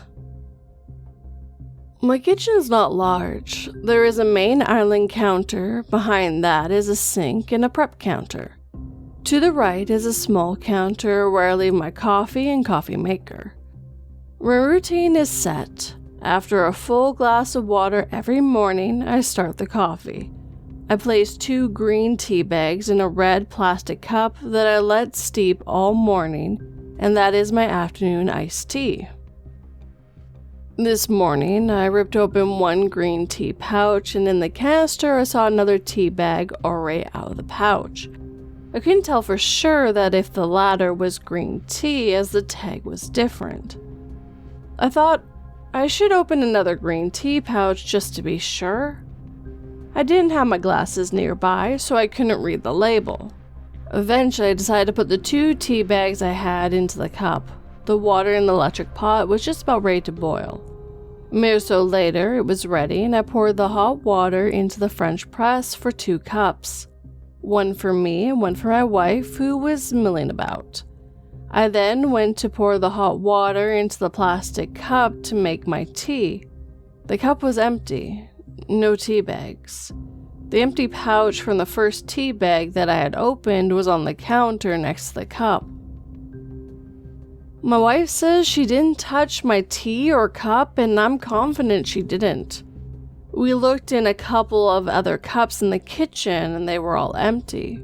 We retraced my and her steps that took place in that few minutes I was preparing to start for my day. We emptied the garbage, which was already pretty empty because Tuesday is trash day. We spent an hour trying to find the 2 tea bags. No luck. I know I opened 1 tea pouch, and I'm sure that I combined it with the second because I thought quite a bit about whether it was green tea or another kind. We never found the tea bags. Either my mind is playing tricks on me, or there was a glitch in the matrix. I prefer to believe the latter because I have spent the past 6 hours frantically all over the former. I know that I had 2 tea bags in my hand, and I know it. Maybe I didn't put them in the plastic cup like I do every damn day. If I didn't, then where are they? It's a very small kitchen, and I have torn it apart looking for 2 loose tea bags, and no luck.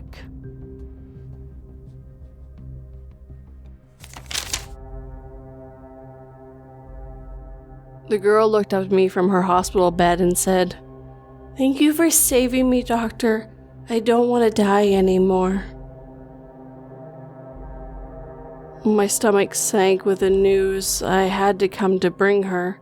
She had taken too much, and now there was nothing anyone could do to save her from dying slowly over the next few days, while her organs shut down from the poison.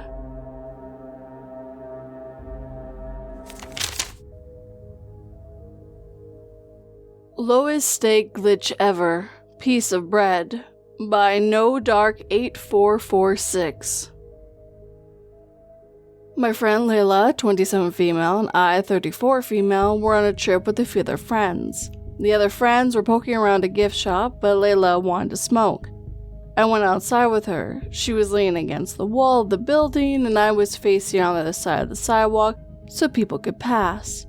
Just to her left was a doorway to an apartment building. There were no windows above until the 2nd floor or next to it. There was a little decorative ledge, but there were those barbs on it. Are those there to keep birds from sitting/nesting there? I've never understood them. A guy with his hands in his pockets walks between us, and a moment later a half-eaten baguette falls onto the middle of the sidewalk with a thunk. It fell straight down in front of the doorway. Lyle and I just looked back and forth between each of us, the baguette and the sky. We both confirmed we saw it drop from the head height of the guy who walked by, because we were on either side of the sidewalk. We could plainly see that he had not taken his hands out of his pocket, so he didn't drop it. There were no windows until much further up, 2 floors above the doorway. And to either side of the doorway, we both saw it drop straight down, so it didn't come out of a window from a side. The little ledge with the anti-bird spikes was not wide enough for the baguette to be up there, plus it would have to be on top of the spikes, which I would have noticed because I was looking at it prior to the bread dropping. Yes, I was absolutely contemplating whether birds saw them the way we see barbed wire. Yes, I was completely sober. Even if I had somehow missed it, there was no wind or vibration, like someone closing a door hard to knock it down. After questioning our sanity and the quantum place in the universe for just a minute, we decided to touch the baguette. That shit was like a baguette-shaped rock. On a stale scale of 1 to 10, this one went to 11. It was also dry even though there had been rain earlier. So when/where did it come from? It was not when/where we were. We told our friends and they gave varying responses of, "Whoa, weird," but largely brushed it off. For months after the trip, we'd just be like, "You remember the baguette?" "Yeah." "Okay, just making sure," and then go back to whatever we were doing. Lowest steak glitch ever, but fuck if I don't think about that piece of bread all the time. Mostly I wonder about who was eating it. What was the other half of that glitch? I'm going back to that city with family in a couple weeks, and I want to go back and look for an explanation. Is that weird?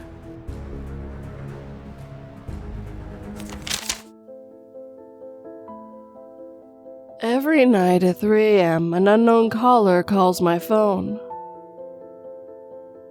Finally, deciding to answer, I shouted a brief, "What's your problem?"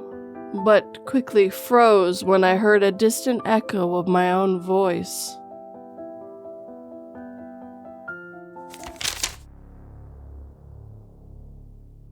We lost about 4 hours of time in 30 seconds.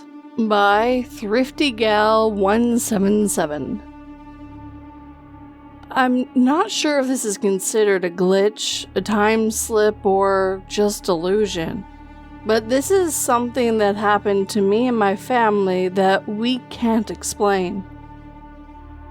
Summer of 2011, in the car was me, 19 at the time, my sister, dad, and stepmom. We were on our way to a campsite. We heard our family join us. My uncle and Nan, both arriving separately, called us saying they were setting off. Did we need anything from the shop and to let them know their arrival time?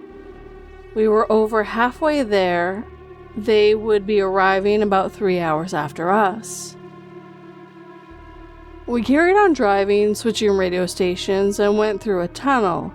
When we came out, the phone was ringing again. It was Nan asking where we were, kinda relieved that she got a hold of us. My Nan and uncle had already arrived at the campsite. My dad said, "Oh, so you're already there? Save us a picture then." And my Nan responded, "Where have you been if you're still on your way?" The conversation didn't make sense. My dad got frustrated and said, "What do you mean, where have you been? You just spoke to us." My Nan told us, "We've been calling you because we couldn't get a hold of you." My stepmom pointed to the time on the radio. About 4 hours had passed. 4 minutes had passed in 30 seconds. My dad ended the call with my Nan, and for a moment we were silent. My sister asked what was going on. My dad said that time must have changed when we had changed the radio station and our family was playing a dumb joke.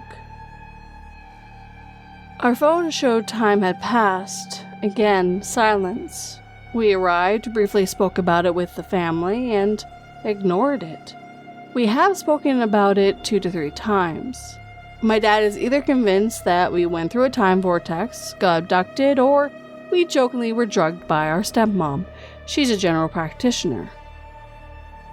My stepmom says we must have gotten the time wrong, or at worst had a shared delusion or amnesia. Either way, we don't know what happened.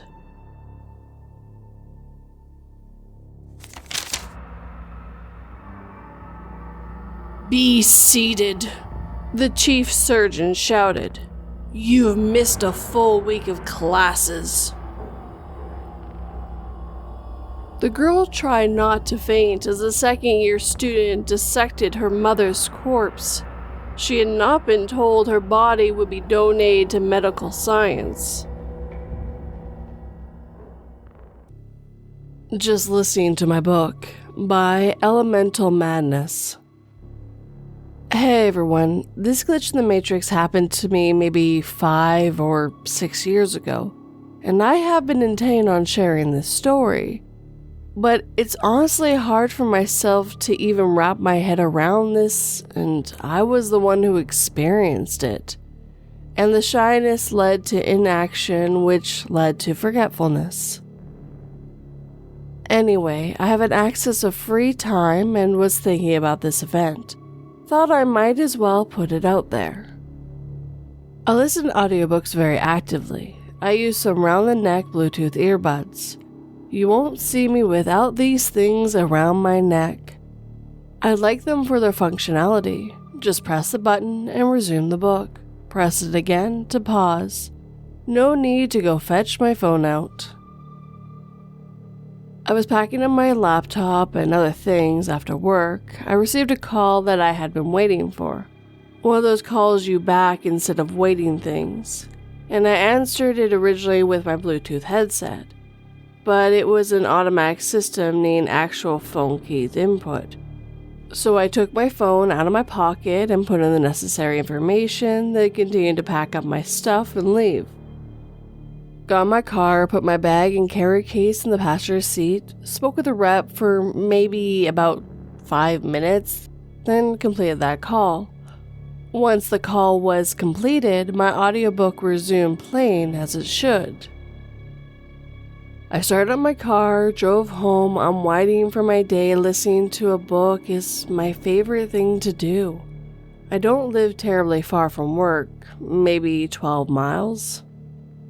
After getting home, I started preparing dinner while continuing to listen to my book when I heard the sound of my phone, aka another call, interrupting my listening experience.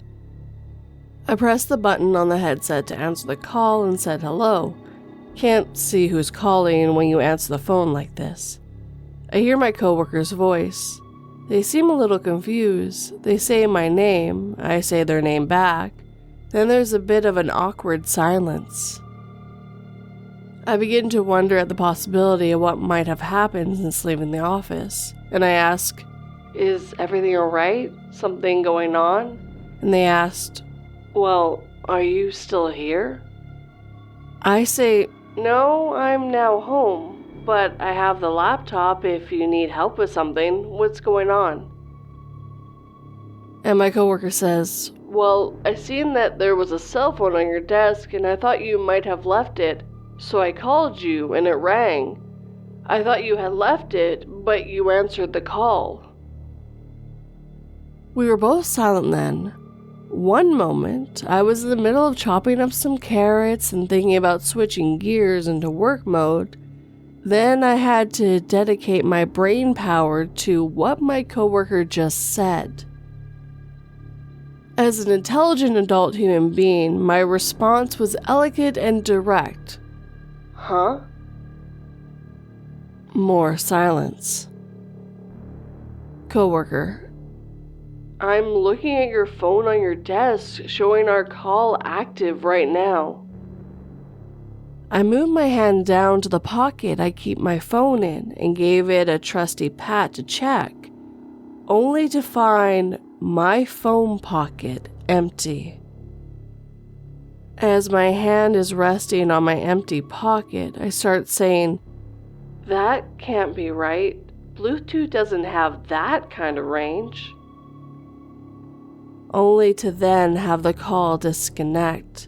The Bluetooth headset gave the beep beep of trying to find the device it's paired to. Beep beep, beep beep. Then the Bluetooth device powers itself off as it cannot find its paired device or a new device waiting to pair to. I stand in my kitchen for a minute longer thinking about this. It must be some kind of prank or something. My coworker doesn't live terribly far away, but how would they have stayed close enough as I was on the freeway? I try to turn on the headset as I go to my bag to check for my phone. Nothing there. Turn the headset on as I run outside and check in my car. No phone. I'm a tad frustrated at this point, so I hop in the car and drive back to the office. Getting into the office, I head to my work area to find my phone on my desk where I had taken out of my pocket to put in that digital number pad before I had left. I unlock the phone and check the call history to see the call log of my coworker and I's 2-minute and 11-second conversation. I walked over to my coworker's section to talk to him about the call, and upon seeing me, they say, "Oh good, so you were here. You had me pretty freaked out, man." I didn't want the kid to be scared or anything, so thinking fast, I say something like, "Yeah, someone needed my help upstairs with something." Still to this day, I think about this. How was I just interacting with my Bluetooth features on my phone at such a large distance? Recently, here has been a lot of studies about how much of our reality is what we can perceive, and much of our perception is dedicated on what we can predict with our senses. What if my mind was just a prediction that my phone was in my pocket, and because of that, my Bluetooth should be connected, and after the call is complete, my audiobook would just resume playing? Or maybe whoever is watching over my simulation had a major F-up and didn't notice I had left my phone, and was freaked out when I had realized I didn't have it on me. I don't know. It's hard for me to wrap my head around this one.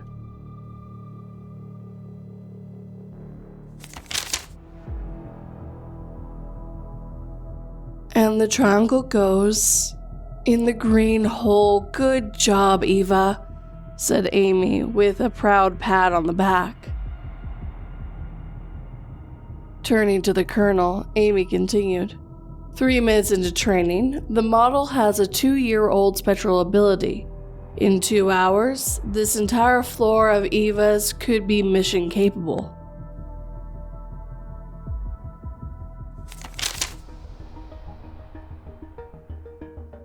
Traveling Shoe? By Frosty Excitement 355. Shoe story? Glitch? Any other idea? In 2010, my best friend came home from college for spring break, and we decided to go out one night. Our town is tiny and has no nightlife scene, so the closest option for anything after dark is an hour away. Her sister happens to live in the same city where we were going. We left my hometown and drove to her sister's place. Got ready at her sister's home, and then I drove my car to the bar. My friend had an eye infection and was taking meds for it, and was wearing her glasses that night. She was also going through what she calls a weird phase, and did not drink that night. I'm not a heavy drinker, and I was driving, so only had a couple of beers the entire time we were out. So we stayed at the bar for about 5 hours. The city where we were has a naval base, and is not uncommon to meet lots of people who are in the Navy while you're out at this place. So we talked to a few different pairs of guys throughout the night who were in the Navy. At closing time, we had been talking to one set of guys, and they were funny and entertaining, so when we left, we decided to ask them if they wanted to get a late night bite at Whataburger, which is around the corner from the bar. After we all ate, they said they needed to get a cab. Uber wasn't a big thing then, so options were limited, to get back to their place. They didn't seem like creeps, so I offered to drive them to where they were staying. One sat up front with me, the other sat in the back seat with my friend. I drove them to where they were staying, they got out, and my friend hopped into the front seat. I drove us to her sister's place, we changed clothes, and went to sleep. Never even saw her sister because she was already asleep when we got there earlier that evening, since she had to work the next day. The next morning after we woke up, we were packing our bags and my friend could only find one of her shoes that she had worn out last night. We looked over the entire apartment and could not find it anywhere. It should be known that my friend is very minimalistic in her shoe options. She has 2 pairs of heels and a few more flip-flop/sneaker options. She had been wearing her one black pair of heels that night, and the other pair was 4 hours away in her college town. She was fine leaving with one shoe because she said they were very inexpensive and she could just buy a new pair to replace the lost one. Because I'm me, I can't leave well enough alone, and I'm very bothered that there was a shoe missing. We went and searched my car, the parking spaces beside my car, everywhere. We went to Whataburger and even went to the place where we dropped off the 2 random guys and looked in the parking lot. Still no shoe.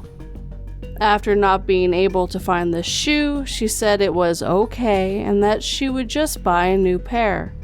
I was still very bothered by this, but I just dropped it and we drove the hour back to my home, where we had left her car locked in my parents' driveway. Once we arrived, we were saying goodbye and she grabbed her bag from my car and her car keys from my car and walked to unlock her car. While still talking to me outside my home, she unlocked the passenger side of her car and immediately began to freak out and ask how I did it. I obviously was clueless and walked over to her car. We stood there looking at the front passenger seat and her missing shoe was there. We have absolutely no idea how this happened and have thought about this shoe more than I care to admit. It has consumed my brain for 14 years. We have tried every logical and illogical scenario, and at one point, she was convinced that I played this elaborate prank on her. Well, I thought she had played the prank on me. We have told this story to so many people, and everyone is always baffled. Glitch in the Matrix weren't really as widely known then as they are today, and I'm certain that's what happened. Thoughts?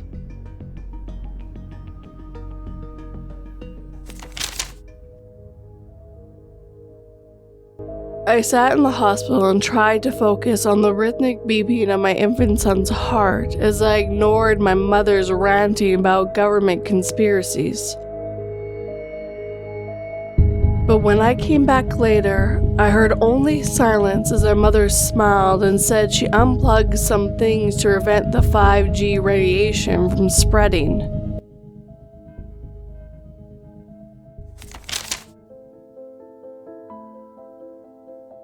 Saw the Same Man Twice by Anonymous.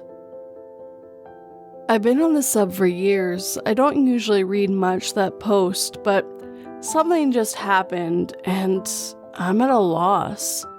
About 30 minutes, I left to go pick my child up from school. I have 2 toddlers with me, so I plan on stopping by Sonic for drinks and snacks. On the way, I saw a very distinct looking man, carrying a black trash bag over his left shoulder, walking along the highway heading east. I passed him, pulled into Sonic, ordered, and they bring me the order out rather quickly. I say I was there for maybe 4 to 5 minutes. I hand the food to my kids and get back on that road. I hit the main highway again in about 2 miles, traveling west. I saw the same man with his bag over the left shoulder walking east. But he's about 2 miles back from the initial spot I saw him in. I've been running through the scenario in my mind and I can't make sense of it. Say he got a ride in the short time I was stopped. Why would he be let out a mile back from where he was only to walk east again? There's no way he traveled back that quickly. He didn't seem out of breath or stressed, just walking rather relaxed, carrying that big bag. I hope this is making as much sense as I can. Does anyone have thoughts or a similar experience? I can't believe this is where I'm turning to for answers, but I can't think of an explanation. I called my husband immediately after, and he joked that it was a glitch in the Matrix, and it's freaky that this is the answer that makes the most sense. I feel like I'm losing my mind.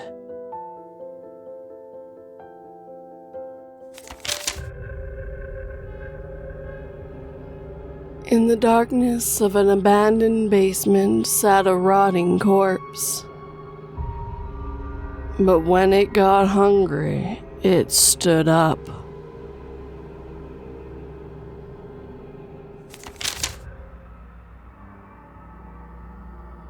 Sun in the Wrong Position by Station Worm 71. This happened a couple of years ago when I first moved to Summit County, Colorado for a job.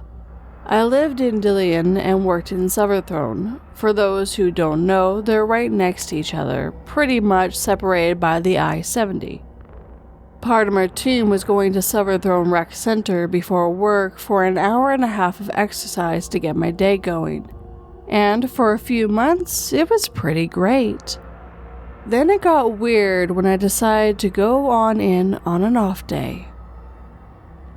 See, it was 10 a.m. by the time I got there, but the sun was directly to my right, meaning to the north.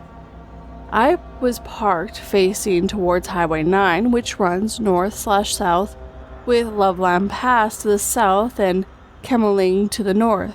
Check out Google Maps if you need to at this point. It was around March, meaning winter in the mountains was still in full swing, and the sun most definitely should not have been in the north, but in the south due to the seasonal tilt of the earth.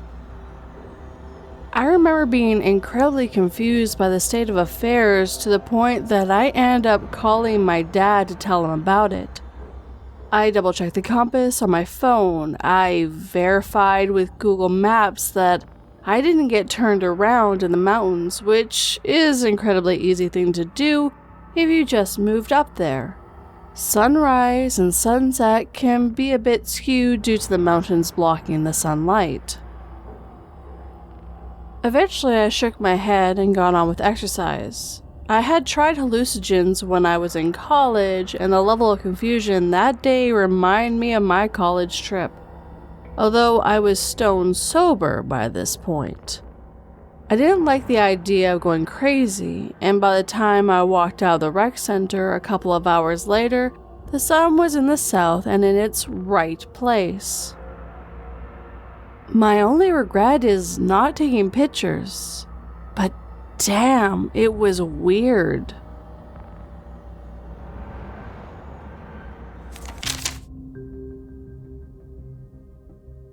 I was horrified when I recognized my daughter on the other end of the suicide hotline. I rolled my eyes as she ranted, lying about my parenting style, deciding to punish her later for everything she said about me.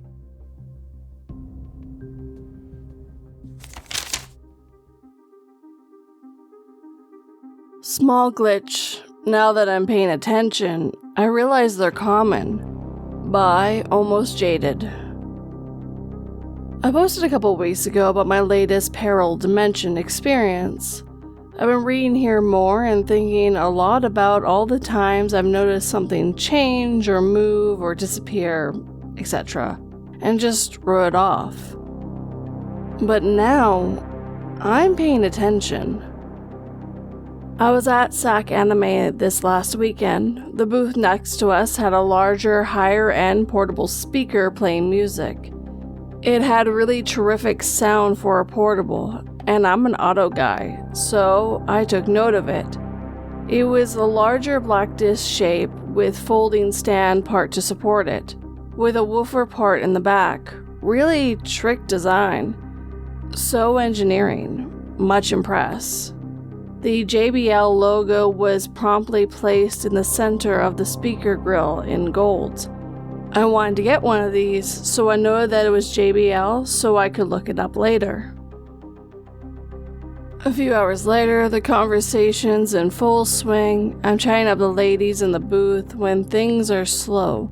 They ask if their music is too loud and interfering with our sales. I say no, and comment that I really like their speaker.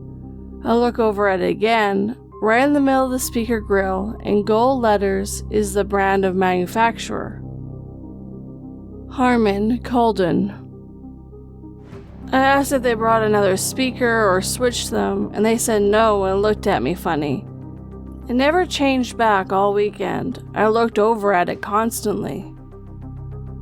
What's interesting about this particular glitch is that HK owns JBL, and they do badge and engineer or platform share things a lot.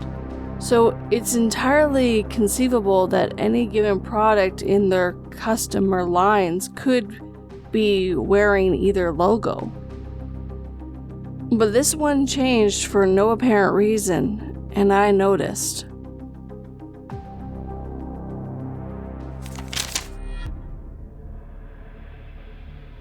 All the women in my family die at the age of 24. And as I begged my mother-in-law to drive me to the hospital 2 hours before my 24th birthday, she denied and insists that I'm overreacting. We are having a natural birth at home.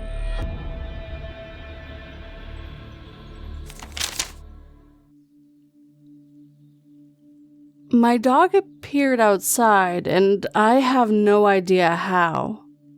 By Ambitious Thread.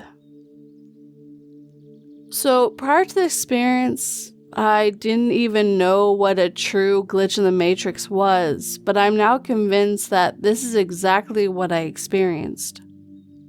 The title is pretty much exactly what happened. My house has a front door and a back door. The back door leads onto a porch, and the porch door opens up to the backyard. My yard isn't fenced, so my dog goes outside via a tether attached to a tree. She's never out there without supervision. My house isn't a large house, and you can hear the various closet, pantry, bedroom, doors open and shut from pretty much anywhere in the house. My dog, Church, is a sweet and rambunctious Belgian Malinois/Hound mix. She isn't a bad dog. She's only 2.5 years old, and she is not a quiet girl. She is talkative and just generally noisy when she walks, always carrying a toy and squeaking it or tearing through the house or speaking her mind and demanding breakfast. I tell you this so you can have a better idea of why I'm 100% certain that the events of this morning transpired as follows.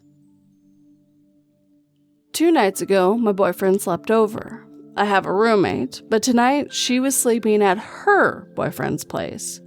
So we had the house to ourselves. This is not out of the ordinary. My boyfriend and I stay at each other's houses often. Church sleeps in bed with me/us, and I sleep with my bedroom door shut. My bedroom door has a wooden sign on it that clunks against the door when you open it, and the clunk can be heard from the bathroom. I woke up, as is my usual routine, at about 6:15 a.m. and got out of bed at 6:30. My boyfriend loves Church and is typically the one who puts her out/brings her in the mornings. So they usually cuddle in bed while I make the coffee/tea and pack our lunches.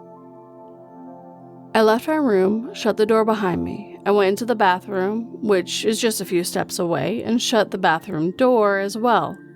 I was brushing my teeth when I heard the familiar clunk of my sign on my bedroom door open, and I heard the door shut. I then heard my boyfriend walking down the hallway into the living room. I did not hear the dog walking, and I did not hear the back door open. A few minutes later, as I was doing my hair, I heard my boyfriend go in and out of my bedroom again. Still, no puppy footsteps, no back door opening, just my boyfriend carrying out his typical morning routine.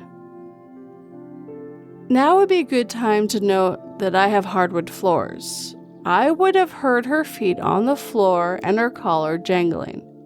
It is not possible for her to sneak past me. I left the bathroom at around 6:40 a.m. and found my boyfriend putting his shoes on at the front door. He let me know that he needed to leave because he had forgotten something at home and needed to grab it from his house before leaving for his job. We said goodbye, and he headed out. I headed into the kitchen to pack my lunch. At around 6:50 a.m., I heard whining. I stopped and said to myself, "Shit, I need to let the dog out." I walked to my room.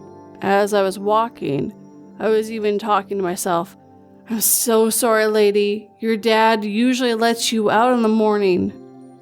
I opened the door and found nothing.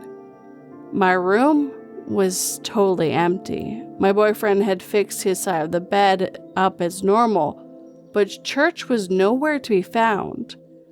Confused, I looked outside, unlocked the top and the bottom lock of the back door, went out into the porch, and there she was, tethered, unsupervised, and whining to be let in for breakfast.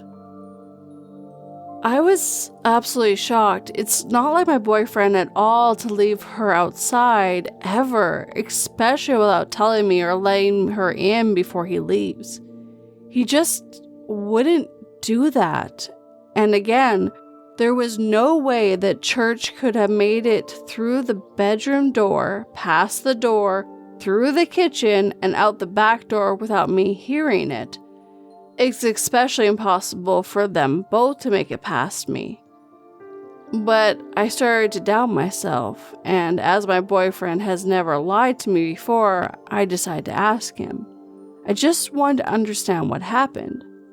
So, imagine my surprise when I confronted him about leaving the dog outside, and he was generally confused as to what I was talking about. Me. I don't understand why you didn't tell me Church was outside. Boyfriend. What do you mean? She was in your room on the bed when I left. I've double-checked before I went to put my shoes on that she was all good. Me. But she was outside this morning.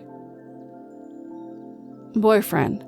I have absolutely no idea how that happened because she was in your room when I left.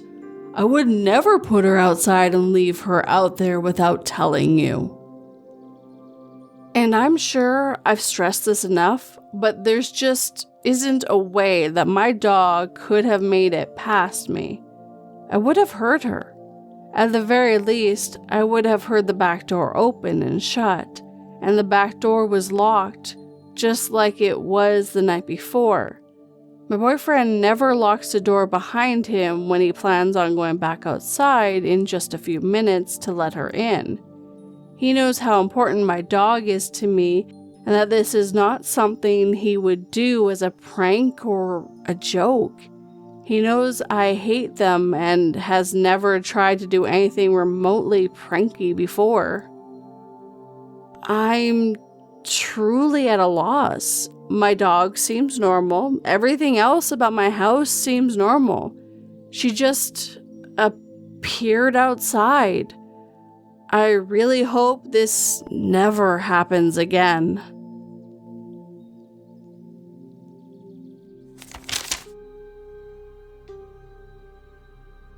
I don't believe in ghosts either, I told my new midwife as I laid in bed, feeling my little one kicking inside me. I enjoyed talking to my midwife until she turned around to get her purse, revealing that her entire back of her skull was missing. Has anyone ever experienced wall-changing colors? By Lunakick KO. Hi guys, Something weird happened this weekend, and I want to know if anyone has a similar stories. Couldn't find anything searching the sub. My boyfriend's family have this house on this countryside where me and my boyfriend like to go spend the weekend like every 2 or 3 months. Ever since the first time I went to this house, my boyfriend's room had its wall painted like green. Although the shade of green is pretty light, it's dark enough so you can distinguish it from other colors, especially white. Last month I went to this house again, and the walls on his room were now fully white. I instantly realized it was looking different and said to my boyfriend that his room looked way better that way with the white walls. My boyfriend looked at me like I was crazy and said, "What are you talking about? They've always been this color." I'm already used to him not paying attention to anything. He has severe ADHD, so it's not weird that he never knows before. So I said that his room was green before. He denied, and then I showed him on my phone a picture of him inside the room with green walls. He laughed about his lack of attention to the world around him, and that was that. We spent the whole weekend there, and during that time, we slept in his room, now with the white walls. Now, last weekend, his parents held an event there, and I go there early to help with the preparations. As soon as I entered his room, the walls were painted light green again. I asked him if his father asked someone to paint the walls again, and one more time, he said his walls had always been that color. I said that the last time I was there, the walls were painted white, but maybe his dad painted them white and painted them green again. He assured me that those walls were not painted again in a long time because he could still see stains that had always been there. It's true, I could see the old stains and marks too. I then mentioned that we already had this exact same conversation last time I was there, but with the white walls. And he remembered it right away. I said that maybe his dad changed the light bulb, but he was 100% sure that no one did such a thing. Although my boyfriend's memory is not that reliable, I do believe no one painted the walls again or changed the light bulbs. Even if someone did, last month I could still see the room white with only the sunlight that came in from the windows. And there were indeed very old stains in the wall, things like marks where the bed used to touch the wall and little dots from killed insects. My boyfriend didn't care that much about the occurrence. He said it was weird and moved on. I saw many stories here about objects going missing, but never came across something like this. Has anyone here ever experienced a similar event?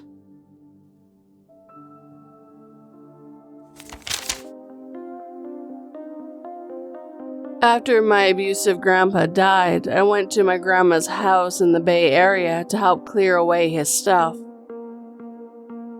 He still had control over her because when I went into his old truck and found a handgun and a bunch of zodiac symbols, she turned pale and said we weren't allowed to discuss it.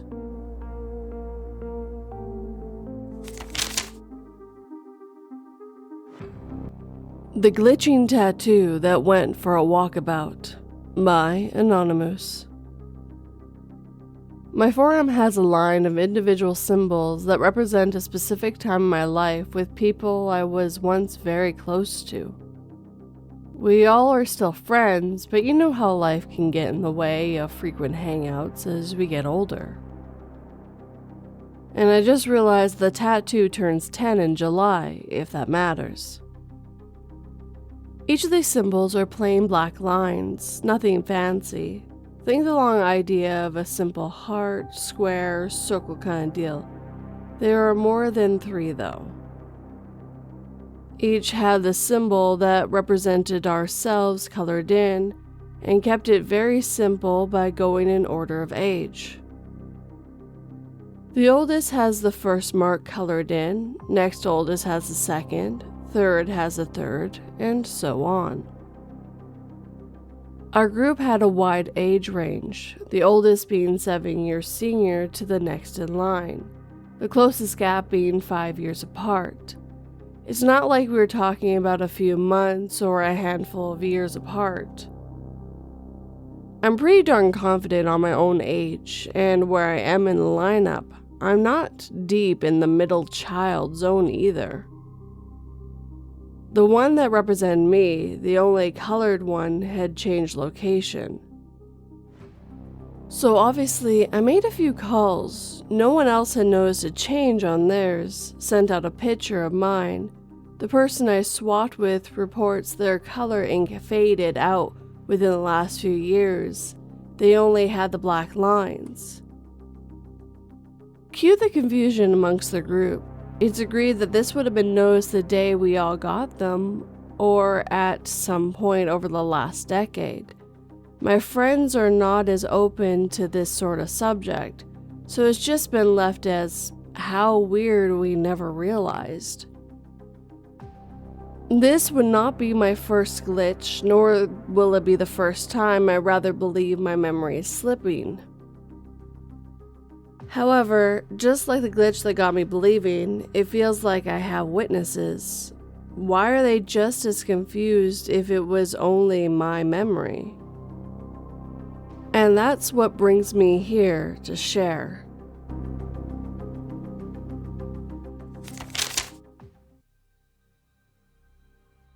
At 1 second past midnight, with the streets and pharmacies so overcrowded with people, the new wonder drug that would let you recall any memory since birth, the pill called Forget It Not, was released. At 5 minutes past midnight, the suicide prevention telephone service crashed due to exceeding massive call volume.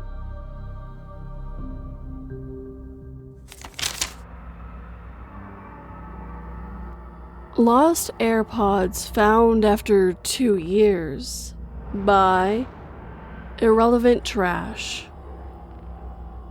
I lost my AirPods about 2 years ago, just the individual buds, both of them, but I still kept the case hoping I might find the earbuds again. This was in early 2022 and it's now 2024, but I still hadn't found them, so I was thinking about selling or throwing out the case. Just yesterday, I was laying in bed, but I felt something cold on my foot. So I looked down, and there is the left earbud. Then I'm super confused at this point because it's been 2 years and I never found it. It wasn't lodged in the bed or anything, and I constantly changed my sheets.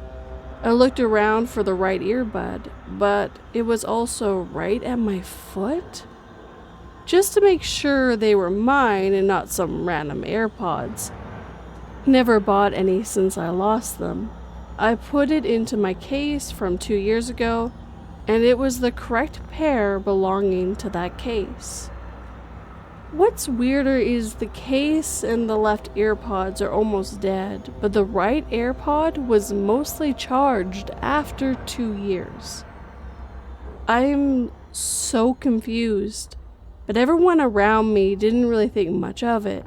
Maybe I'm overreacting? Edit. I don't have roommates.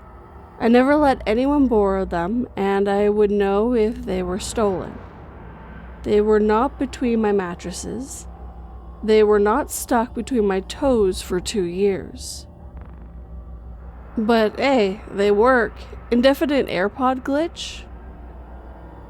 Edit 2. I wish I could attach images, but somehow I can't. But just to clear up some suspicions, they are not cut up in my sheets, a fitted cover, or any bed sheet / pillowcase. The Find My Phone app also said that my AirPods had no location when I checked them the day before yesterday. The second I found them before reconnecting the AirPods to my phone. Edit number 3. Last edit, because I'm finding this a bit tiring to reply to multiple comments, but no. My mother did not steal the AirPods for 2 years, then order some Chinese knockoffs as a cover out of spite. This sounds very ridiculous, and that is not the case, as the second the AirPods are connected to the internet, my phone would have notified me as I keep pressing the Ring My AirPods function in my Find My Phone. There are no holes in my mattress, comforter, blanket, duvet, covers, sheets, pillows, pillowcases, you get it. I also do not own any pets and never let anyone borrow them outside the house.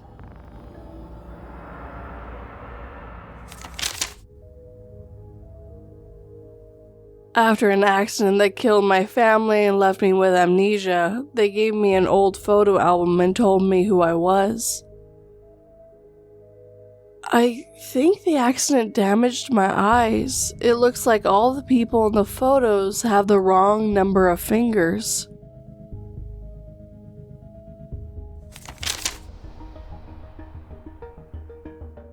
Okay, this is too many too close together. By Almost Jaded.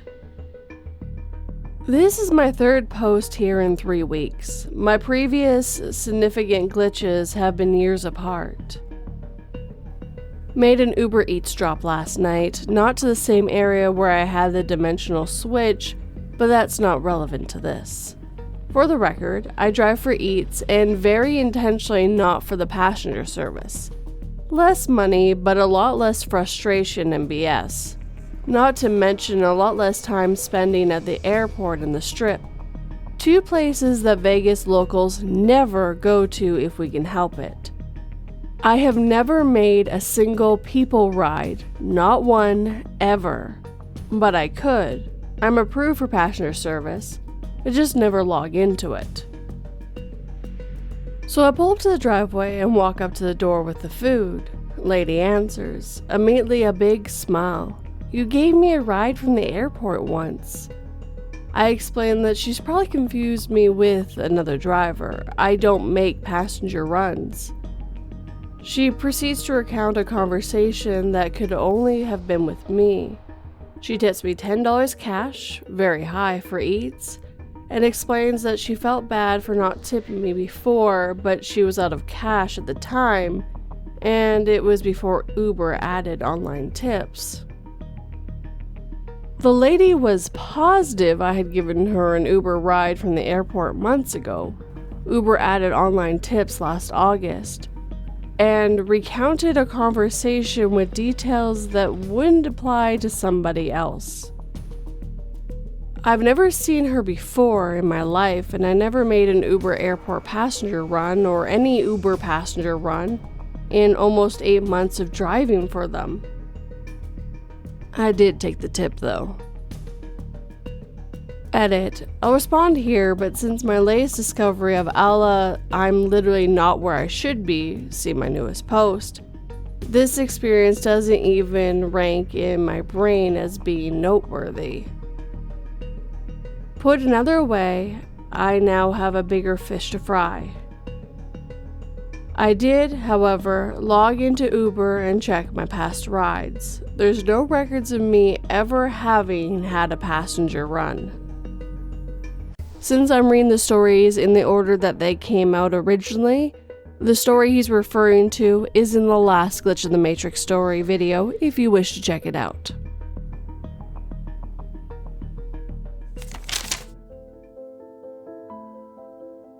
I don't care who I have to kill, I'll make them regret this, I thought as I rushed my way to the top of this prison. The SeaWorld trainer didn't even have time to react before I had her arm and thrashed her about these waters.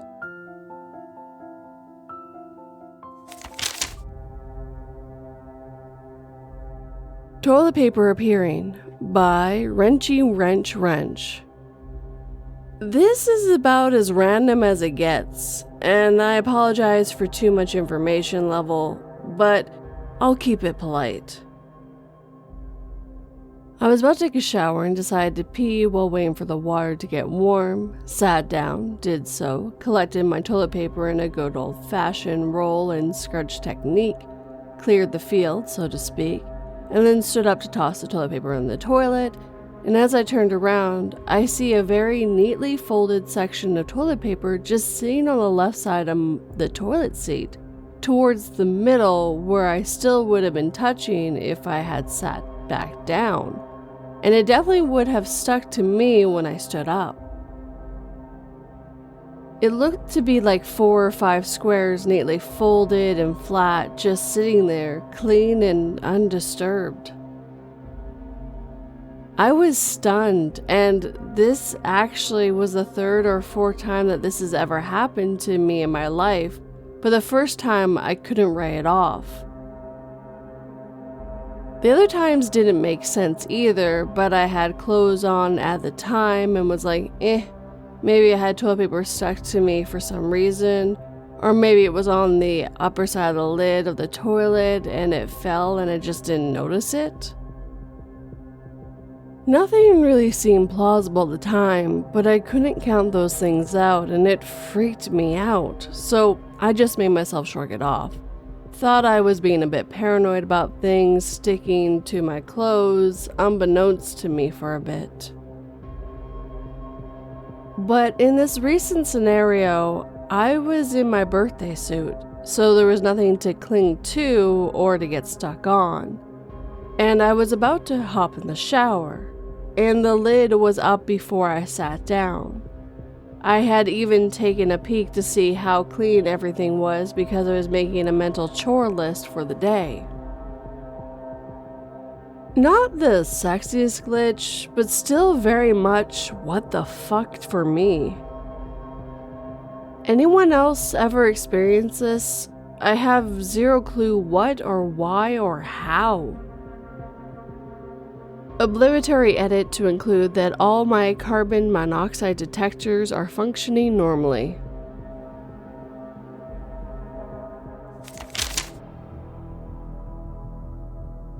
I was pissed that my daughter had her phone set to Do Not Disturb again, 2 hours past her curfew, so I used the location tracker to find her myself. Now, I'm staying in an empty alley next to a dumpster where the location tracker has pinged her phone, and I'm honestly too terrified to open the lid and look inside.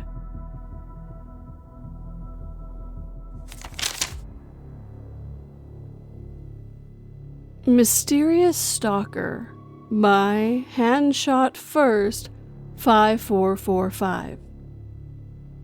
I want to start by saying I consider myself a very observant person. I'm horrible with names, but I will remember a face. This is what makes me confident enough to share this story. My wife and I went to Louisiana for her best friend's wedding. It was a long trip from where we lived in upper Midwest, but it was worth it. Her friend's family made us feel so welcome, like we were honestly part of their family. We did the normal wedding stuff, rehearsals and other things, but we also just hung out in general. After the rehearsal, the wedding party and both the bride and groom's families went to eat at this Mexican restaurant. This was a massive party though, so my social battery was dying real quickly. I told my wife I needed to use the bathroom, which I genuinely did, but I also needed an excuse to get a quick recharge. Now, this is where it gets unsettling. I did my business and I started washing my hands. That's when this man walked in. I'll never forget how he looked. He was a heavy-set Caucasian dude. He had a close-cropped beard and wore an extremely loud and almost ridiculous cowboy outfit. He came in smiling at me and washing his hands. We exchanged greetings like usual, and then he complimented my shirt. It was a Spider-Man No Way Home shirt. I thanked him, and then he said he loved superheroes too, and that he had a full collection of Christopher Reeve's Superman films at his house. I thought it was a normal thing to boast, but then it hit me that out of all the superhero movies he could have chose, he picked my favorite, Superman. I brushed it off as coincidence and said goodbye. We both walked out, him behind me. As I was walking back to my seat, I suddenly heard the same dude, clear as day, say my name out loud. I spun around since he was right behind me, and he was gone. I looked around and he was nowhere to be seen. It genuinely freaked me out because I never even mentioned my name to him, and it was almost impossible for him to leave the restaurant that quickly. I told my wife, and she chalked it up to coincidence. The rest of the wedding planning went well, but then the reception came around. I was having an absolute blast, not drinking a thing, mind you. I'm underage at the time. When I spot this dude, bald everywhere besides his eyebrows, smiling at me, I stared at him back and considered my last experience. I started making my way towards him. I made it to where he was, and he was gone. I looked everywhere around the party. I counted for every face, and nobody matched. I had chills for a while before trying to shake it off and enjoy the party. Fast forward 3 months later, my wife and I have moved down south to Carolina. We were looking for a place since we were staying with my parents. So we checked out a town that some friends were living at. The town is about 3 hours from my parents. While out eating with them, I went to the bathroom again.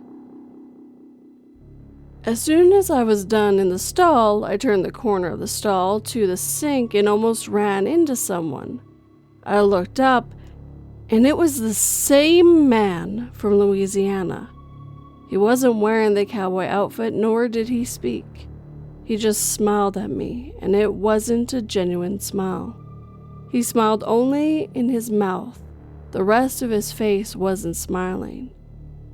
I stood shocked and looked at this other dude in there.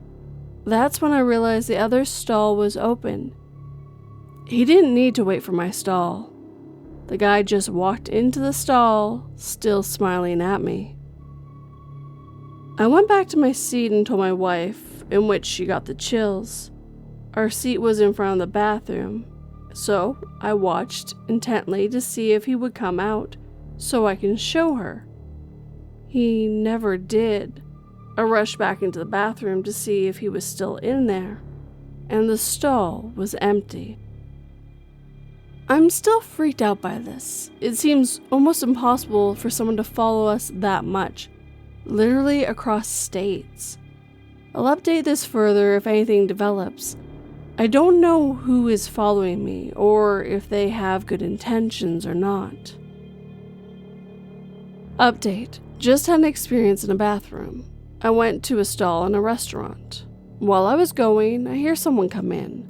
I leave the stall and see them standing in the handicapped stall behind the partition wall. The door to the stall was open, and they were facing the partition wall, not going. They stayed that way until I left the bathroom, just standing there not moving. I never saw their face, just their shoes. Brown leather work boots. Nobody else was in the bathroom.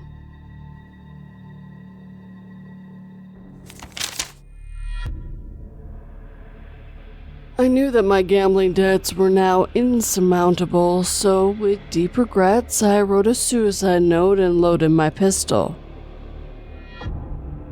My wife's insurance payout should net me just enough to buy into a game where I can win it all back, and I'm betting that the cops won't be able to prove it was me.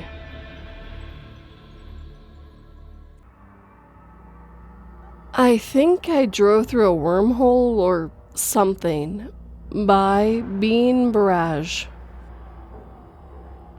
I got up and got ready for work, hopped in my car, ready to start my hour-and-a-half commute. I'm driving my normal route, and about 35 minutes into the drive, I miss my exit due to a weird traffic incident where I just couldn't get over in time. No big deal. I continue on and just let my GPS recalculate. I like using my GPS regardless of knowing the route because it gives me a good insight into traffic patterns and things like that. It calculates to the next exit and even saves me a couple minutes. I was like, oh nice, maybe I just found a secret shortcut to work. So at this point, I blindly follow the GPS as I am unfamiliar with a lot of the routes at this point, and I drive for another 20 to 25 minutes or so. This is when it gets weird. I come up on a road that seems familiar to me for some reason, and I discounted the feeling because of the off chance maybe I had been there before. I then turn onto a road and realize that I'm on a road that connects to the road my house is on. And I've never gone this way because I never had a reason to. I think, wow, this is weird. How did I get turned around like that? So at this point, I know I'm going to be late, so I call my boss and let him know I made a mistake. I decide I might as well stop at my house to let my dog out and quickly go to the bathroom. This is the weirdest part. As I approach my house, I look at the driveway and my heart sinks. My car is in the driveway. Same license plate and everything. That's when I look down at the steering wheel and realize I'm driving my wife's car. I pull into the driveway and walk in the house. My wife was confused to see me because she knew I had left for work not long ago. I was surprised to see that she was still awake because she works night shifts at the hospital. I asked her if she by chance saw me take her keys out of her purse to drive her car that day. She reaches into her purse and pulls her keys out. I reach my hand in my pocket and pull out my keys. How was I driving her car with my keys? Our cars are very different, but the fobs are similar. I again discount it as a weird mix-up and hop back in my car to go to work this time. I text an update to my boss and let him know the situation. I get on the road, and this time I wanted to make sure that I didn't miss my exit. As I'm approaching the same exit I missed last time, I see emergency vehicles line the road and the exit is closed. There was a car crash on the exit involving a semi-truck. The car that was in the accident was the same make and model of my car. I found this to be very spooky. Again, I'm forced to drive a different route to work, and at this point I'm very frustrated. I call my boss, and again, just to let him know, and he says, "No worry, you should still be able to make it in time for the meeting." I look at my clock, and it's as if I was on time. How? I called my wife just to confirm I was home a while ago, and she said I wasn't home, but she couldn't find her keys anywhere. I was starting to freak out. I checked my phone's previous calls and texted my boss, and there was nothing. I never called or texted him. Do I need a doctor? Update 1. My wife found her keys. They were in my work pants that I wore the day before. Update number 2. I asked my boss for a mental health day because the experience has been very unsettling. I spoke with my boss about the experience I had, and he said I have the day off to figure stuff out. Yes, he's a very cool boss. This is what I found out. More questions than answers, really. I've been trying to find any news regarding the accident I saw. I have been looking up the exit and interstate to see if I could pinpoint who was in the accident, because it did not look survivable. Nothing. I couldn't find anything on the accident, and it's been eating me up. I mapped out my route and traced the exit that I thought I took. The only plausible exit that I took doesn't seem to connect or turn around back to my house in any way. It does, however, provide an alternate route to work. I haven't been back to the exit where the accident happened. I want to investigate to see if I can see any signs of a wreckage, i.e. fluid stains on the road, bits of car with matching color, things like that. We'll update when I go back there. I have somewhat of an eidetic memory, I guess. I usually can recall very specific information about an event, what someone's wearing, color of their coffee mug, etc. Things that other people usually just disregard as unimportant. That's why this part is really frustrating to me, because for the first time in my life, I cannot remember any details about the intersection with my wife. My wife is my rock, and she's been very supportive throughout this experience. I try to remember specific details about our interaction, but I can't seem to pick out any specific details like I usually would. She works night shift as an NICU nurse, and it was her day off, so her schedule is all over the place, and I thought for sure she would be sleeping when I got home, but she was awake.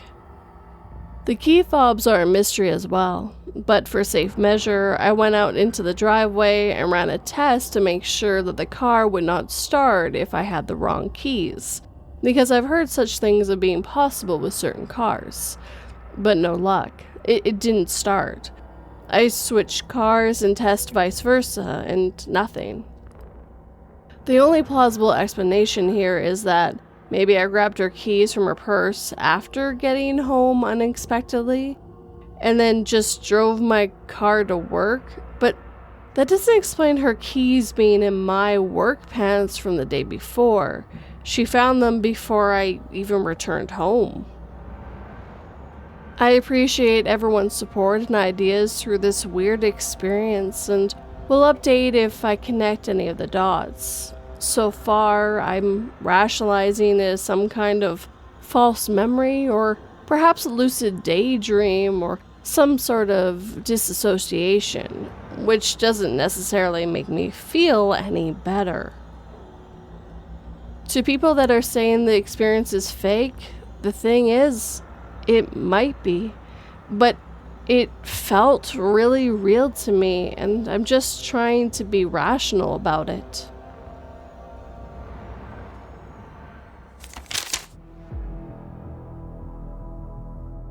Because every one of computer's predictions had come true, we asked it what year humans would cease to exist. We were shocked when the screen displayed a simple 1945.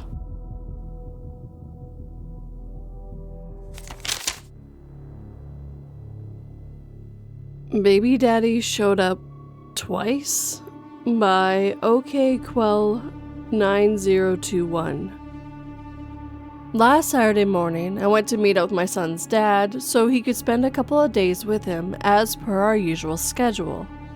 We meet up at a convenient halfway point in a large box store's parking lot.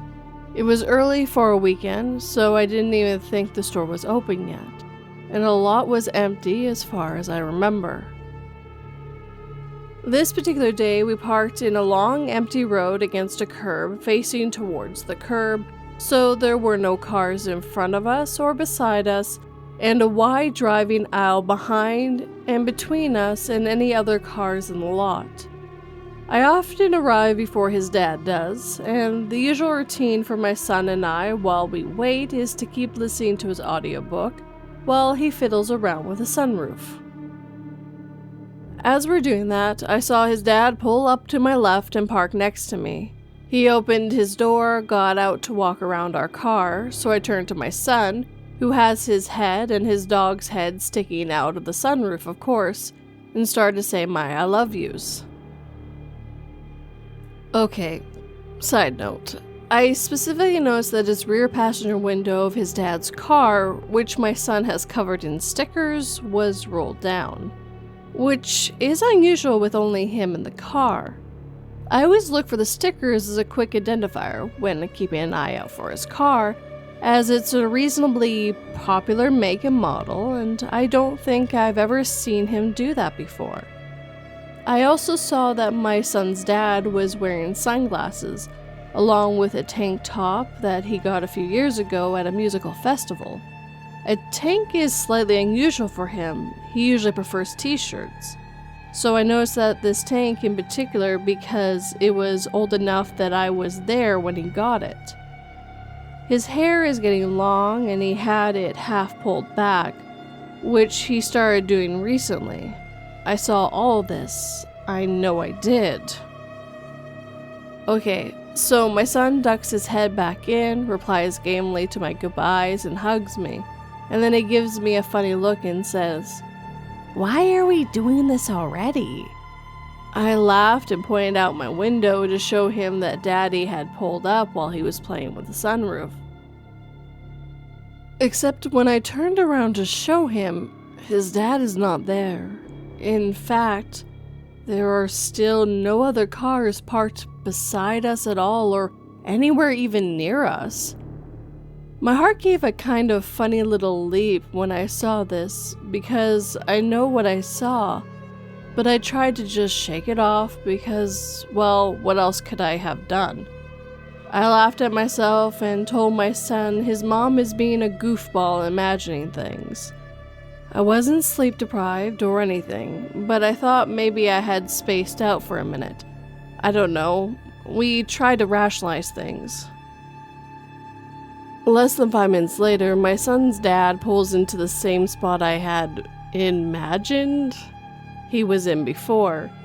He had his sunglasses and the festival tank top on. His hair was half pulled and the rear passenger window was rolled down so you couldn't see the stickers.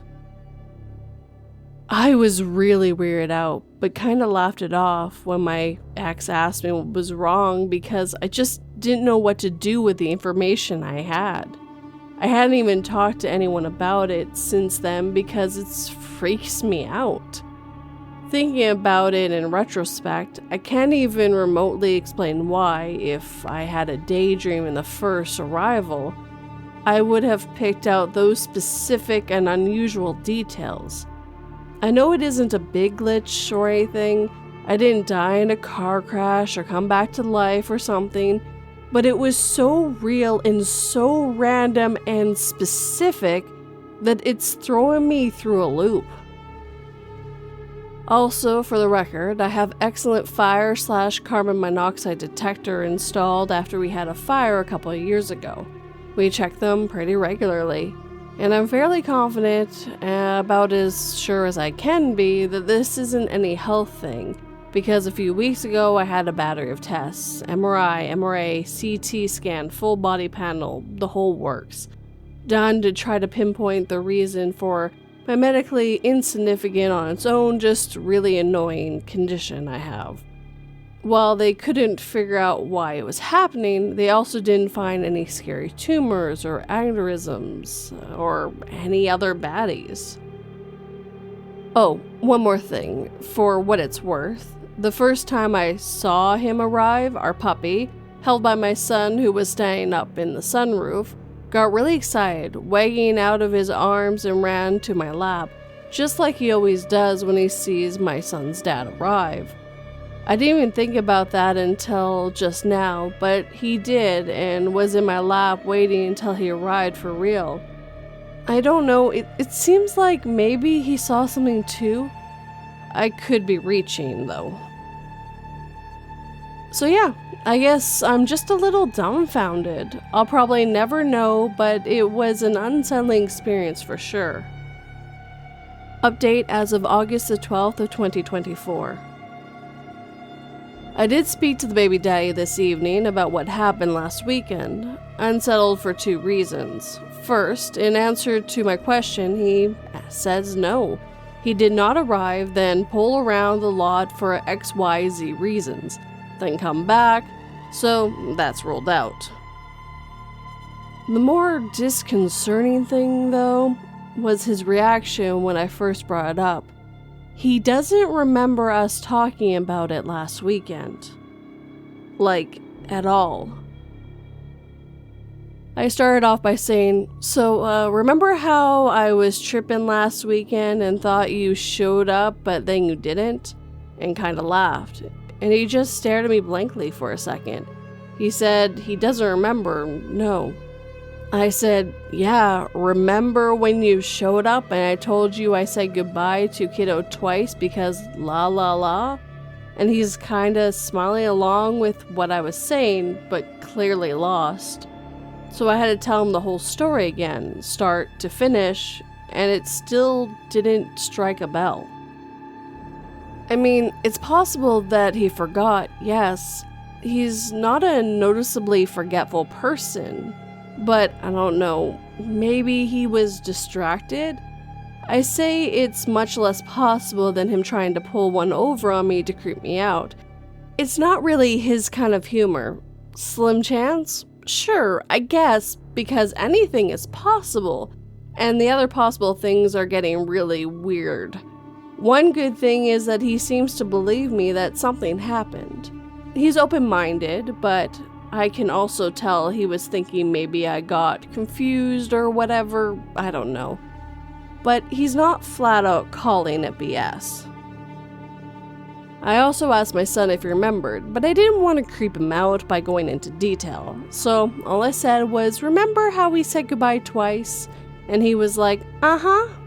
Unfortunately, he is also young enough and distracted enough that I'm not totally convinced he was following along authentically. Or just like, uh-huh, mommy, yeah, let me get back to drawing this picture of Minecraft dudes pounding other Minecraft dudes. So, yes, that's where I am right now. Thoughts, suggestions. I have no dash cam, unfortunately.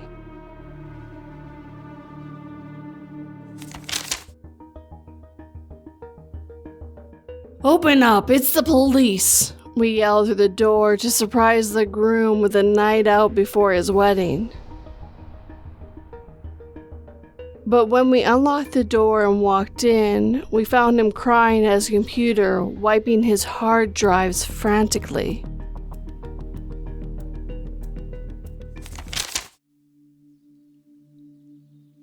And Popped into Existence by Teneman.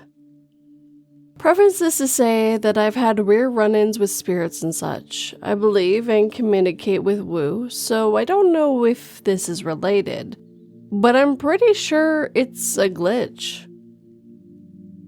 A little context for start. My grandma just went to hospice. I have been living with my grandma for 2 weeks now to keep an eye on her / caretake for her. She's doing very well considering. She had a couple unused rooms in her house, one a bedroom and one that I'm using as an office for my laptop work. As my grandmother started having recent medical issues last month, ants started becoming annoyingly prevalent in my mom's home, where I had been living. I was relieved to move into 2 unused rooms because I thought I'd be rid of ants. Lo and behold, my mere presence in the office, without even food, started bringing ant stragglers in. Peculiar, I thought. There was nothing for them to go after. I've gotten used to ants being around me at this new location over the last 2 weeks. Today, though, I was working on my laptop, looking at a spot on my screen when an app popped out as if it came through a portal on my monitor out of thin air in the exact area I was looking at. It's not like it traversed the screen to get to that location. I certainly wouldn't have noticed it walking. It happened in an instant, but seemed to come through head first and then the whole body was there. It seemed a little surprised at first, flailing its tendons in the air, getting its bearings, and then it continued to walk around. I gently flicked it onto the table where it scurried away. I have not seen a single ant since. What the fuck? This was hours ago. A friend asked if it fell from the ceiling. No ants have been up there and my laptop screen was at an angle that it would have kept falling had it been the case. I told my mom about it, and she said she's seen this happen before multiple times, and even seen them dematerialize, like watching it, then pop, not there anymore. It's like ants are from another dimension. The other night, I witnessed some very bizarre ant behavior. One randomly started contorting and looking really pained. I think it died. Nearby, another one stood perfectly still except for a repeated antenna swoop it did every 10 seconds or so. There have been so many ants lately that I started watching them out of curiosity, contemplating if they're run by a hive mind. And last week, a scorpion showed up out of nowhere, but maybe it had actually scuttled all the way through the house to walk into my peripheral vision, where it stopped. I've never seen one here before, but there's no guarantee it teleported itself in. I've had some really bizarre experience in the past with ants and scorpions, particularly regarding my dad's death. Anyway, my mom has talked about ants materializing and dematerializing, and now I realize she actually meant they physically pop in and out of existence. Has anyone else seen this? Is this a thing bugs or hive mind creatures do?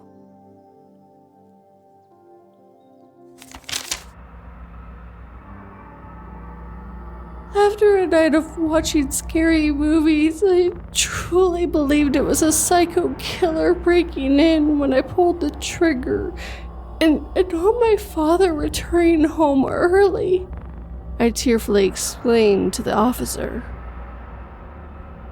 Emerging from the room I was always forbidden to enter, the lead detective, ashen-faced, said, "You may have been correct the first time."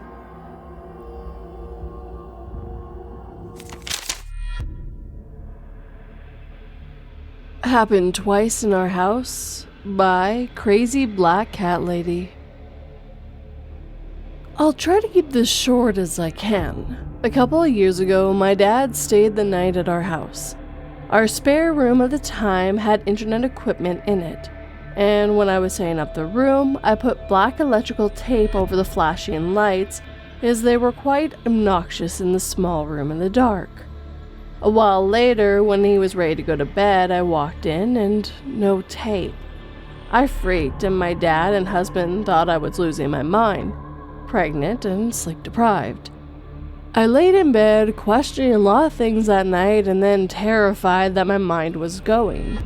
Fast forward to the next day, and we all get up and are sitting in the living room when my husband goes to check out of curiosity and comes back, white as a ghost. There was the tape, slightly dusted from our slightly dusty floors, as if it had been there all night long. My dad, who was very level-headed, couldn't even write it off and just brushed it off like we were done talking about it. Fast forward to tonight. I have 2 toddlers, and after dinner, I'm exhausted and go to lay down in our bedroom.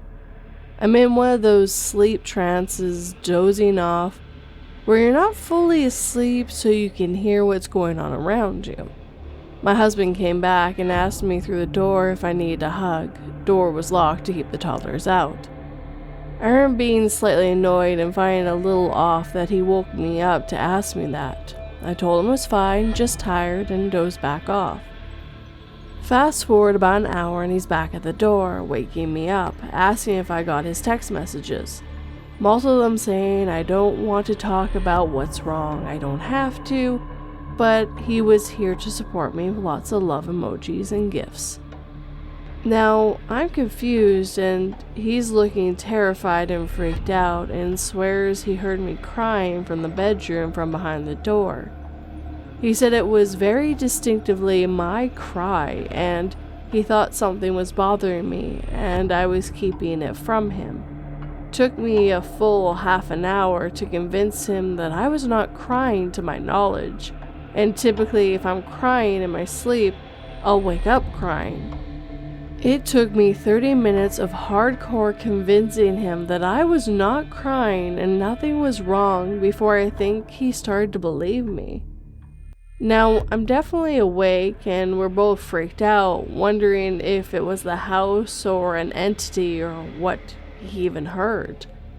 All I can think is how every horror movie starts, and I'm slightly terrified for our safety. If you made it this far, thank you so much for listening.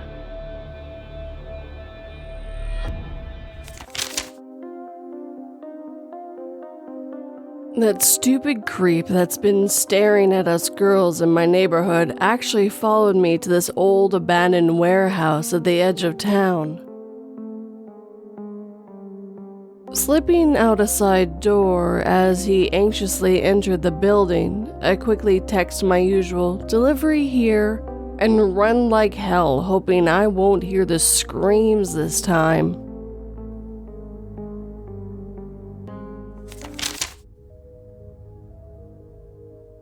Bracelet Glitch by King Coke Boy. Earlier today, I was getting dressed in my bathroom. I was wearing one of those beaded bracelets on my right wrist. I went to put my hair pomade in my hair, so I grabbed a glob of pomade and rubbed my hands together quickly and heard a snap. Felt beads fall off my wrist and looked down to see a quick glimpse of beads spreading out. I felt like I must have broken the bracelet I was wearing, and I was really annoyed since it was loud and I heard the clunking of beads hitting the bathroom floor. I swear I saw the glimpse of beads spreading everywhere, and then I looked up at the mirror at myself like, oh damn it. My eyes were off the floor for 1 second. I dropped down to grab the beads, but suddenly couldn't see them on the floor. I felt like my wrist was naked, but then I looked at it and the bracelet was still on it. I grabbed it, stretched it, took it off, and put it back on. Everything looked normal, same beads, same everything. But I know what I felt, heard, and saw. Hopefully you guys know what I mean when you feel something break, like it felt like a release off my wrist. It's very strange. I'm just confused and know that it couldn't be any other bracelet or beads. I have one bracelet like that, nothing else. I never post before and only post now because I'm generally confused. No drugs, no alcohol, and no dreaming. My username is just a dumb fun name. I wish to hear if anyone else has had this happen to them. Thanks.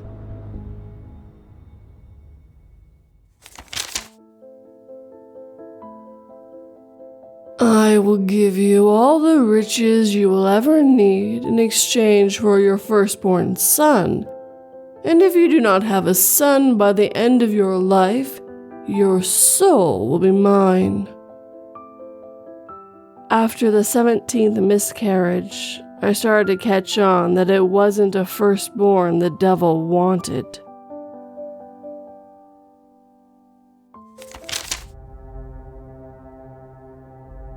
Glitch at Trafalgar Square, London, England by JGame23 Jaden. Hey everyone, this is a glitch that has been on me and my family's mind for about 4-ish years with no conclusion, but I wanted help on it today. Me and cousin 1 at age 17 and 18 went to London with our mothers for vacation and to visit some family. We visited the majority of all the monuments/tourist spots in London as it was our first time in England visiting ever. Now the weird thing is in Trafalgar Square and the 4 lion statues because me, my mother, auntie, cousin number 1, and somehow cousin number 2 remember cousin number 2 being there with us and climbing the lions, but cousin number 2 never came to England with us. Cousin number 2 was 16 years old at the time and had not visited England until 19, but cousin number 1 and I haven't been since age 17 and 18. So it's not possible this memory occurred on the second visit because there was no second visit for me and cousin number 1. My mom's only conclusion is that she thinks what happened is there was a 4-lion statue identical to the last detail, including the statue in the middle of the lines in the Universal Studios Orlando, US. Not sure if that might help you guys figure this out, but if it does, awesome. We as a family would love to finally figure this out because it's pretty crazy to all of us. Important detail missing. We have a picture of us on top of the lines, but the pictures are wiped off of all of our old phones like they never even existed.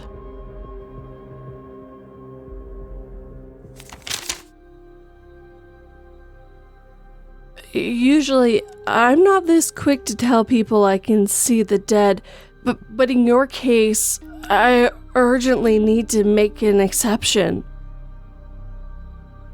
Because the dead can see you.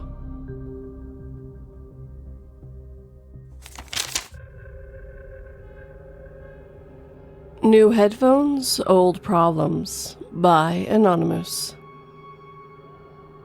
Hello everyone, this is one of the more in-your-face glitches I ever had.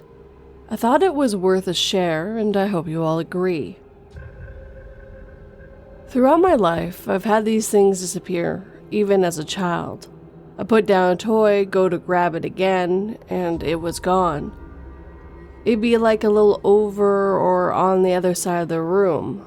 Most of the time, I write it off as my brother messing with me or a bad memory. This kind of happens even in my teens, things moving on their own. I now live in a small apartment, alone, no one else to mess with me. Since this has happened on and off my whole childhood, I always place things down in the same spot. It's just how I try to take "I'm the problem" out of it. Well, this last week I bought myself a new pair of headphones, well, earbuds. I spent more money than I liked on them, but all the reviews said they were worth the money. I got a little extra cash, and since my old ones died 2 weeks ago, I wanted to treat myself. I got into my place, bags in hand. I carefully placed the small bag with the headphones in their black square box on my kitchen counter before putting down the other bags and started to put away all the groceries I bought as well. It took me about 10 minutes max to put everything away. I grabbed the small bag and feel nothing but the bag and the receipt. My whole body went cold at the dread of something not being where I had put it. The bag was here. The receipt was here. But the headphones were not. I looked around the counter. I looked on the floor. It wasn't round, it couldn't have rolled, and I didn't hear anything hit the ground. My little place was turned upside down. I looked under everything, on everything. I found places I needed to clean, but not where my brand new, not even out of the goddamn box headphones were. I started to think about how I was going to get my money back or a replacement. I didn't have the money to buy them again. I grabbed the bag and felt them. The box was in there. I'm not too proud to say I cried a bit. I grabbed my car keys and went back to the store. I was not keeping disappearing, glitching headphones that I knew would just disappear again in the future. I did buy myself something else that was cheaper and didn't glitch on me when I got them home. I might have overreacted, but I thought you enjoyed the story. It was the middle of the day, I hadn't had anything to drink and all of that.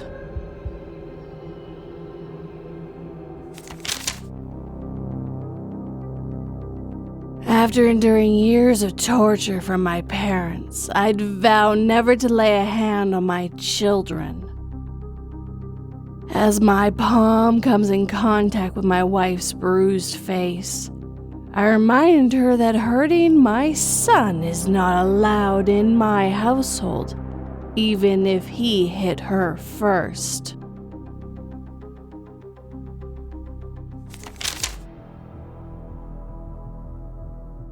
My body wash disappeared while on a trip, only to find it in my bathroom when I got home. By their mystics. I went on a trip this weekend. I brought my shampoo, conditioner, body wash, and loofah. I know this because I used them while away. The loofah was wet and smelled like my body wash. I hung it up in the shower to dry. I remember carrying my body wash back to my room, was an Airbnb, but couldn't find it the next morning. I was so tired that evening I could have accidentally missed it and mistakenly thought I had carried it back and had accidentally left it in the bathroom. So I thought someone had took it and messed up by leaving it in there. It is replaceable, so not a big deal. I remember using the loofah with my body wash in the Airbnb. I remember struggling to carry my body wash with the shampoo and conditioner and loofah to the bathroom, so I had to make 2 trips. I remember unpacking these items. I remember packing these items before I left. When I returned home from my trip, my body wash was in my bathroom. Only explanation is that I have 2 and didn't realize it, and someone had taken it. But I didn't have 2. It was new and the first time I'd ever gotten that scent in body wash, so I have no explanation for this. I clearly used it, as the loofah, which was also new, was wet and smelled like the body wash in question. I also had to shave, so I definitely used it, and I smelled great afterwards. Would never use my shampoo and would have used my face wash, which is unscented, instead. This was very odd.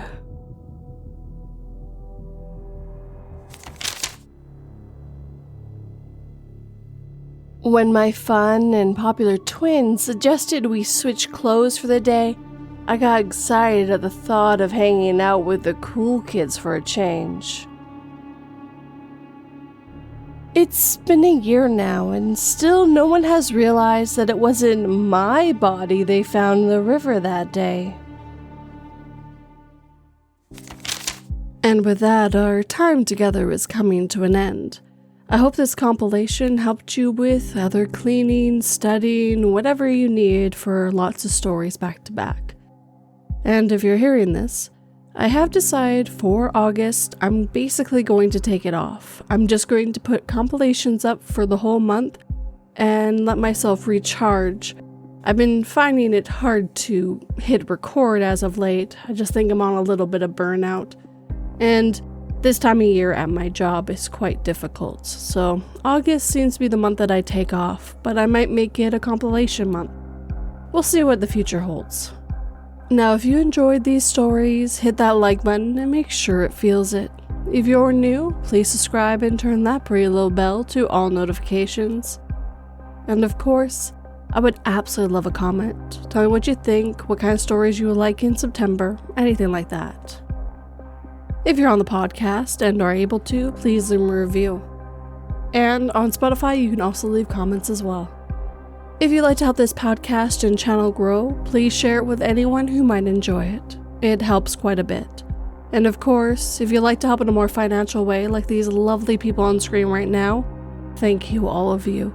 I do have Patreon and memberships, where for $1 a month you get early access as well as a few other bonuses. And if you'd like to do a more one-time thing, I do have PayPal, Buy Me a Coffee, and Super Thanks. But as always, guys, thank you for watching and listening. It always has, and always will mean the world to me. Sleep tight, and don't let 42 bite.